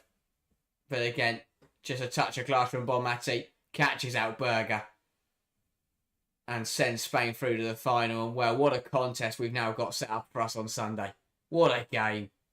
European champions versus the world champions. What more could you want? England looking to win it back-to-back. Spain looking to win their first ever. And well, they've beaten Germany for the first ever time. And now they'll be hoping that they can win the Euros for the first ever time. What a game. What a night. What a tournament. Can't wait for the final. Yeah, it's going to be good. Can't believe we're there. I just can't believe we're there. I can't believe Spain are through. It's, yeah. 2 semi-finals where I don't think either side that's gone through are incredibly convincing, but it should set up a blockbuster final. But they're both good contests. They're both games that I feel could have gone either way. But again, when the hammer falls, it's the 2 best sides in the world that come out on top. That's why they're the best, because they find a way to get through. They find a way to win football matches. And I think both Spain and England will agree they can play better than they did across tonight and yesterday. But again, as I said, when it matters most, when that final whistle is blown, it's Spain and England who come out on top. Yeah. Yeah, this is the closest Spain were pushed in a while. Well, yeah, it's the only game they've had in this tournament that's challenged them, and that's why they struggled this evening. They couldn't break through Germany for such a long period of time. It took a big mistake then to find that goal. But we saw them come through to Spain. That's the important thing. What we have seen, though, is a fallibility, a fragility to Spain. Germany had chances this evening they couldn't take. And Spain struggled to break them down for large portions. It certainly gives England something to work off, you'd feel, going into the final. But it feels, a bit of an unknown. I don't think we've seen England at the peak of the powers. I think we've seen Spain tested today, and I don't think they looked as good as we've seen them at the rest of the tournament. So it's going to be really interesting. I feel like there's so much unknown going into this final that we'll have to see what happens on Sunday. It's going to be a good game. No matter what happens, it's going to be a really good game. If both teams turn up, then I tell you what, we should just play golden goal and play for hours, because that's the kind of game it's going to be. I can't wait. Should be good. Join us there. That, though, is everything from us today. We're back tomorrow to analyse what happened in this match, how Spain managed to turn it around right at the end. And we'll be back then on Sunday for our live coverage of the Women's Euros final. But join us in the meantime. Friday will be live Friday morning for the WSL fixture release. We're live from 9:30, so join us. That'll be our next live stream. And then, of course, on Sunday. That, though, is everything from us today. Thank you guys very much for watching, and we'll see you next time.